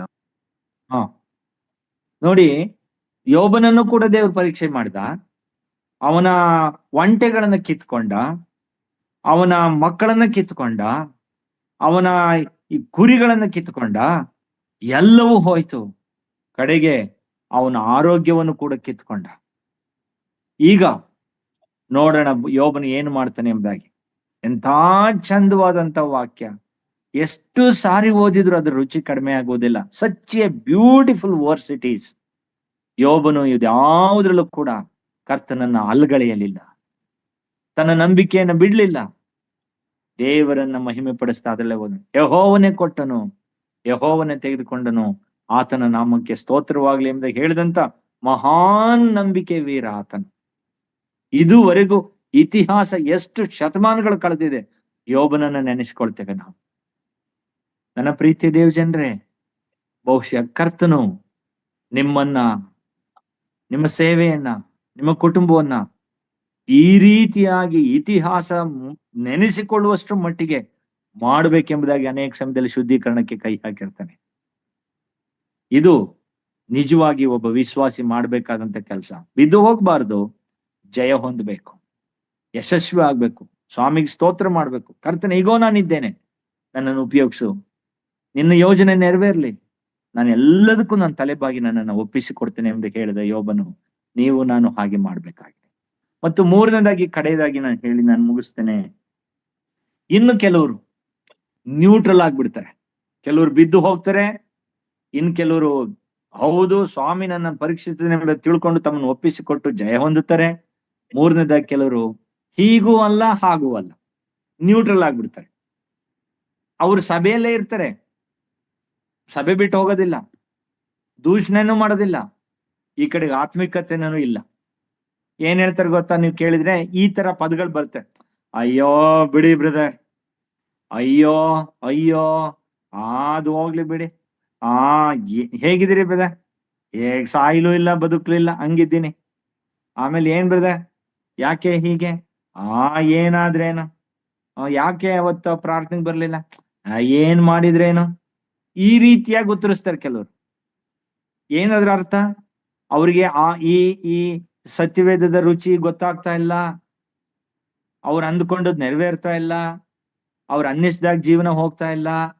ಆಗ ಒಂದ್ ರೀತಿ ಈ ಕಡೆ ತೆಗಳಿದ್ರೆ ಇವನ್ ಅನಾತ್ಮಿಕ ಅಂದ್ಬಿಡ್ತಾರೆ. ಇನ್ನು ಒಪ್ಪಿಕೊಳ್ಳಕ್ಕೆ ಮನಸ್ಸಿಲ್ಲ, ಅನೇಕ ನೋವನ್ನು ಅನುಭವಿಸ್ತಾ ಇರ್ತಾರೆ. ಅದಕ್ಕೆ ನ್ಯೂಟ್ರಲ್ ಆಗಿ ಉತ್ತರ ಕೊಡ್ತಾರೆ, ಅಯ್ಯೋ ಏನ್ ಬಿಡಿ, ಹೇಗೋ ಆಗ್ಲಿ ಬಿಡಿ, ಆ ತರ. ಬನ್ನಿ ಒಂದು ವಾಕ್ಯ ಓದೋಣ. ಪ್ರಕಟಣೆ ಪುಸ್ತಕ 3ನೇ ಅಧ್ಯಾಯ 15 ಮತ್ತು 16ನೇ ವಚನ. ಪ್ರಕಟಣೆ ಪುಸ್ತಕ 3ನೇ ಅಧ್ಯಾಯ 15 ಮತ್ತು 16ನೇ ವಚನ ಓದಿ. ನಿನ್ನ ಕೃತ್ಯಗಳನ್ನು ಬಲ್ಲೆನು, ನೀನು ತಣ್ಣಗೂ ಅಲ್ಲ ಬೆಚ್ಚಗೂ ಅಲ್ಲ. ನೀನು ತಣ್ಣಗಾಗಲಿ ಬೆಚ್ಚಗಾಗಲಿ ಇದ್ದರೆ ಒಳ್ಳೇದಾಗಿತ್ತು. ನೀನು ಬೆಚ್ಚಗೂ ಇಲ್ಲದೆ ತಣ್ಣಗೂ ಇಲ್ಲದೆ ಉಗುರು ಬೆಚ್ಚಗಾಗಿರುವುದರಿಂದ ನಿನ್ನನ್ನು ನಿನ್ನ ಬಾಯೊಳಗಿಂದ ಕಾರುವೆನು. ಇದೇ ಮಾತು ಯೇಸು ಸ್ವಾಮಿ ಹೇಳಿತ್ತು, ಇದೇ ಮಾತು. ನೀನು ಇತ್ತಾಗ ಬಿದ್ದು ಹೋಗ್ಲಿಲ್ಲ, ಈ ಕಡೆ ಮೆಚೂರಿಟಿಗೂ ಬರ್ಲಿಲ್ಲ, ನೀನ್ ತಣ್ಣಗೂ ಅಲ್ಲ ಬೆಚ್ಚಗೂ ಅಲ್ಲ, ಉಗುರು ಬೆಚ್ಚಗಿದ್ದಿ. ನೀನ್ ಏನ್ ಮಾಡ್ಬೇಕು ಅನ್ನೋದೇ ಗೊತ್ತಿಲ್ಲ, ನನ್ನ ಬಾಯಿಂದ ಈ ಕಡೆ ನುಂಗಕ್ಕೂ ಆಗ್ತಿಲ್ಲ, ಉಗ್ಳಕ್ಕೂ ಆಗ್ತಿಲ್ಲ. ಅಂಥ ವ್ಯಕ್ತಿ ನೀನು ಇವತ್ತಿನ ಅನೇಕ ವಿಶ್ವಾಸಿಗಳ ಕತೆ ಹೀಗಾಗಿದೆ. ಅವ್ರ ಜೀವಿತದಲ್ಲಿ ಯಾವ ಖುಷಿ ಇಲ್ಲ, ಉತ್ತರವೇ ಸಾರ ಇಲ್ಲದ ಉತ್ತರ, ನಿರಾಶೆ ಜೀವನ, ಕುಗ್ಗಿ ಹೋದಂಥದ್ದು, ಬೇಸರಿಕೆ. ಯಾವಾಗ ಮಾತಾಡಿದ್ರು ಸೋಲಿನ ತರ ಅಯ್ಯೋ ಅಯ್ಯೋ ಅಯ್ಯೋ ಅಂದ್ಕೊಳ್ತಾರೆ. ನನ್ನ ಪ್ರೀತಿ ದೇವ ಜನರೇ, ಒಂದು ವೇಳೆ ನೀವು ಹಾಗೆ ಅನ್ನಿಸ್ತಾ ಇದ್ರೆ, ನಿಮ್ಮ ಅನುಭವ ಹಾಗಾಗ್ತಿದ್ರೆ, ಇವತ್ತು ಕರ್ತನ ಮುಂದೆ ಕ್ಷಮಾಪಣೆ ಕೇಳಬೇಕು, ಮುರಿದು ಬಿಡ್ಬೇಕು. ನಾವು ಸ್ವಾಮಿ ಮುಂದೆ ಕಣ್ಣೀರ್ ಹಾಕ್ಬೇಕು. ಸ್ವಾಮಿ, ನನಗಿವತ್ತು ಅರ್ಥವಾಗಿದೆ, ನನ್ನ ಕಣ್ಣುಗಳನ್ನು ತೆರೆಸಿದ್ದಿ. ಇದು ನನ್ನನ್ನು ಹಾಳು ಮಾಡ್ಲಿಕ್ಕಲ್ಲ, ನನಗೆ ಕುಗ್ಗಿಸ್ಲಿಕ್ಕಲ್ಲ, ನನಗೆ ನೋವು ತರಬೇಕು ಅನ್ನೋದೇ ನಿನ್ನ ಉದ್ದೇಶ ಅಲ್ಲ. ಆದ್ರೆ ಈ ನೋವಿನ ಮುಖಾಂತರವಾಗಿ ನನ್ನನ್ನ ಪರಿಪಕ್ವತೆ ಮಟ್ಟಿಗೆ ತರಬೇಕೆಂಬುದಾಗಿ ನೀನು ಶುದ್ಧೀಕರಿಸ್ತಾ ಇದ್ದೀಯಾ. ಯಾಕಂದ್ರೆ ನಾನು ಅಂತ ಪಾಪ ಮಾಡಿದನೂ ಅಲ್ಲ, ಅದನ್ನು ಗೊತ್ತಾಗಿದ್ರೆ ನನ್ನ ಮನಸ್ಸಾಕ್ಷಿ ಹೇಳ್ತಿತ್ತು, ನನ್ನ ಆತ್ಮಸಾಕ್ಷಿ ಹೇಳ್ತಿತ್ತು, ನಾನು ಹಾಗೂ ಅಲ್ಲ, ಇದು ನಿನ್ನ ಶುದ್ಧೀಕರಣವೇ ನಿಜ ಎಂಬುದಾಗಿ ಒಪ್ಪಿಸಿಕೊಡುವುದಾದ್ರೆ, ಕರ್ತನು ಅದಾದ ನಂತರದಲ್ಲಿ ಯೋಸೇಫನನ್ನ ಅಭಿವೃದ್ಧಿ ತಂದ ಹಾಗೆ, ದಾನಿಯೇಲನನ್ನು ಅಭಿವೃದ್ಧಿಗೆ ತಂದ ಹಾಗೆ, ಯೋಬನನ್ನು ತಂದ ಹಾಗೆ ನಿಮ್ಮನ್ನು ನನ್ನನ್ನು ಅಭಿವೃದ್ಧಿ ಮಾಡಿ ಆಶೀರ್ವದಿಸ್ಲಿಕ್ಕಿದ್ದಾನೆ. ಇದರಲ್ಲಿ ಯಾವ ಸಂಶಯವೂ ಬೇಡ. ಹಾಗಾಗಿ ಫಲ ಕೊಡುವ ಕೊಂಬೆಯು ಹೆಚ್ಚು ಫಲ ಕೊಡುವ ಹಾಗೆ ಶುದ್ಧೀಕರಿಸುತ್ತಾನೆ. ನೀವು ಆ ಶುದ್ಧೀಕರಣಕ್ಕೆ ಒಳಗಾಗಿದ್ರೆ ನಿಜವಾಗ್ಲೂ ನೀವು ಧನ್ಯರೇ. ಬೇಸರ ಮಾಡ್ಕೊಳ್ಳೋದು ಬೇಡ, ದುಃಖ ಪಡೋದು ಬೇಡ, ಹಿಂಜಾರಿ ಹೋಗೋದು ಬೇಡ, ಅವಮಾನಿಸುವುದು ಬೇಡ. ಸ್ವಾಮಿ ಕೈಯಲ್ಲಿ ಒಪ್ಪಿಸಿಕೊಡೋಣ. ಈಗೋ ಕರ್ತನೆ, ನನ್ನನ್ನು ಪರೀಕ್ಷಿಸಿ ತಿಳ್ಕೊ. ನಾನು ಒಂದು ವೇಳೆ ಕೆಟ್ಟಾದ ಮಾರ್ಗದಲ್ಲಿದ್ದೇನೋ ಏನೋ ನೋಡಿ ನನ್ನನ್ನು ಸನಾತನ ಮಾರ್ಗದಲ್ಲೇ ನಡೆಸು. ಇಗೋ ನಿನ್ನ ಕಣ್ಣಿಗೆ ಕಾಣದೇ ಇರುವಂತದ್ದು ಯಾವುದೂ ಇಲ್ಲ. ನನ್ನ ಕುಟುಂಬ ನಿನ್ನ ಕಣ್ಣಿಗೆ ಮರೆಯಾಗಿಲ್ಲ, ನನ್ನ ಸೇವೆ ನಿನ್ನ ಕಣ್ಣಿಗೆ ಮರೆಯಾಗಿಲ್ಲ, ನನ್ನ ಸಭೆ ನಿನಗೆ ಮರೆಯಾಗಿಲ್ಲ, ನನ್ನ ವೃತ್ತಿ ಜೀವನ ಮರೆಯಾಗಿಲ್ಲ, ನನ್ನ ಸಾಂಸಾರಿಕ ಜೀವಿತ ನಿನಗೆ ಮರೆಯಾಗಿಲ್ಲ. ಎಲ್ಲವೂ ತೆರೆದಿದೆ ಸ್ವಾಮಿ. ಹೇಗೆ ಉಪಯೋಗಿಸ್ಬೇಕೋ, ನೀನ್ ಏನ್ ಅಂದುಕೊಂಡಿದ್ಯೋ ನನ್ನ ಜೀವಿತದಲ್ಲಿ ನೆರವೇರಲಿ ಎಂಬುದಾಗಿ ಸ್ವಾಮಿಗೆ ಒಪ್ಪಿಸಿಕೊಳ್ಳೋಣ ಪ್ರಿಯ. ಆಗ ಎಂತ ಸಂತೋಷವಾಗ್ತದೆ ಗೊತ್ತಾ. ಆ ನಿರಾಳ ಯಾವ್ದಕ್ಕೂ ಹೋಲಿಕೆ ಮಾಡಕ್ಕಾಗೋದಿಲ್ಲ. ಅದಾದ ನಂತರದಲ್ಲಿ ಒಂದು ದಿನ ಬರ್ತದೆ, ಕರ್ತನು ಬಹಳವಾಗಿ ಅಭಿವೃದ್ಧಿ ಮಾಡ್ತಾನೆ. ಇಷ್ಟೆಲ್ಲ ಹೇಳ್ತಿದ್ದೀನಲ್ಲ ನಾನು, ಅನೇಕ ಸಮಯ ಶುದ್ಧೀಕರಣಕ್ಕೆ ಒಳಗಾಗಿರುವಂತವನು ನಾನು ಶುದ್ಧೀಕರಣಕ್ಕೆ ಒಳಗಾಗ್ತಾ ಇದ್ದೆ. ನಾನು ಮಕ್ಕಳಿಲ್ದೆ ಇದ್ದಿದ್ದು ಒಂದು ಹೇಳಿದೆ, ಆರ್ಥಿಕವಾಗಿ ಹಾಗೆ ಕುಗ್ಗಿ ಹೋಗಿದ್ದೇನೆ, ಅನೇಕ ವಿರೋಧಿಗಳು ಮಾಡಿ ಹಾಗೆ ತಂದಿದ್ದೇನೆ, ಅನೇಕ ಸಮಯ ಅನೇಕ ವಿಧವಾದಲ್ಲಾಗಿದೆ. ಆದ್ರೆ ಇವಾಗ ನನಗೆ ಅರ್ಥ ಆಗ್ತದೆ, ಕರ್ತನು ತನ್ನಿಷ್ಟ ಬಂದಾಗೆಲ್ಲ ನನ್ನನ್ನು ಶುದ್ಧೀಕರಣಕ್ಕೆ ಉಪಯೋಗಿಸ್ತಾನೆ ಎಂಬುದಾಗಿ. ಯಾರನ್ನ ಬೇಕಾದ್ರೂ ಉಪಯೋಗಿಸ್ಬಲ್ಲ, ಸಾಧನವಾಗಿ ಯಾರನ್ನ ಬೇಕಾದ್ರೂ ಉಪಯೋಗಿಸ್ಬಲ್ಲ. He may use my friends, he may use my fellow believers, he may use the church, he may use the society, he may use my boss, he may use the manager, he may use anybody. They are all the tools to prune me. ಅವರೆಲ್ಲರೂ ಕೂಡ ಕರ್ತನ ಕೈಯಲ್ಲಿ ಒಂದು ಸಾಧನಗಳಾಗಿರ್ತಾರೆ. ಅವರನ್ನ ನಾವು ದೂಷಿಸಬಾರ್ದು. ಅದಕ್ಕೋಸ್ಕರ ಯೋಸೇಫನು ತನ್ನ ಅಣ್ಣಂದಿರನ್ನು ದೂಷಿಸ್ಲಿಲ್ಲ, ಯಾಕಂದ್ರೆ ಅವನಿಗೆ ಸ್ಪಷ್ಟವಾಗಿ ಗೊತ್ತಾಗಿತ್ತು, ನನ್ನ ಅಣ್ಣಂದಿರು ದೇವ್ರ ಕೈಲಿ ಒಂದು ಸಾಧನವಾಗಿ ಉಪಯೋಗ ಆಗ್ತಿದಾರೆ ಅಷ್ಟೇ, ಆದ್ರೆ ಅಂತಿಮವಾಗಿ ಕರ್ತನು ನನ್ನ ಶುದ್ಧೀಕರ್ತನೆ ಎಂದಾಗ ಆತನಿಗೆ ಗೊತ್ತಾಗಿತ್ತು. ನಿಮ್ಮ ವಿದ್ಯಾಭ್ಯಾಸದಲ್ಲಿ ನೀವು ನೆನೆಸಿಕೊಂಡ ಹಾಗಾಗದೇ ಇದ್ರೆ, ನಿಮ್ಮ ಪ್ರಯಾಸ ಪಟ್ಟ ಮೇಲೂ ಕೂಡ ಹಾಗಾಗದೇ ಇದ್ರೆ ಚಿಂತೆ ಮಾಡ್ಬೇಡ್ರಿ, ಕರ್ತನ ಏನೋ ಒಂದು ಉದ್ದೇಶವನ್ನು ಇಟ್ಕೊಂಡಿದ್ದಾನೆ. ನಿಮ್ಮ ವೃತ್ತಿಯಲ್ಲಿ, ನಿಮ್ಮ ಸಾಂಸಾರಿಕ ಜೀವಿತದಲ್ಲಿ, ನಿಮ್ಮ ಸೇವೆಯಲ್ಲಿ, ನಿಮ್ಮ ಸಭೆಯ ಜೀವಿತದಲ್ಲಿ ಕರ್ತನು ದೊಡ್ಡ ಮಹತ್ತರವಾದ ಯೋಜನೆಯನ್ನು ಇಟ್ಕೊಂಡಿದ್ದಾನೆ. ಹಾಗಾಗಿ ಶುದ್ಧೀಕರಣವನ್ನ ಹಗುರವಾಗಿ ಭಾವಿಸೋದು ಬೇಡ. ಕಡೆಯದಾಗಿ ಆ ವಾಕ್ಯ ಓದಿ ನಿಲ್ಲಿಸ್ತೇನೆ. ಧರ್ಮೋಪದೇಶ ಕಾಂಡ 8ನೇ ಅಧ್ಯಾಯ 2ನೇ ವಚನ ದಯವಿಟ್ಟು ಓದಿ ನಾವಿಲ್ಲಿಗೆ ನಿಲ್ಸೋಣ. ಧರ್ಮೋಪದೇಶ ಕಾಂಡ 8ನೇ ಅಧ್ಯಾಯ 2ನೇ ವಚನ.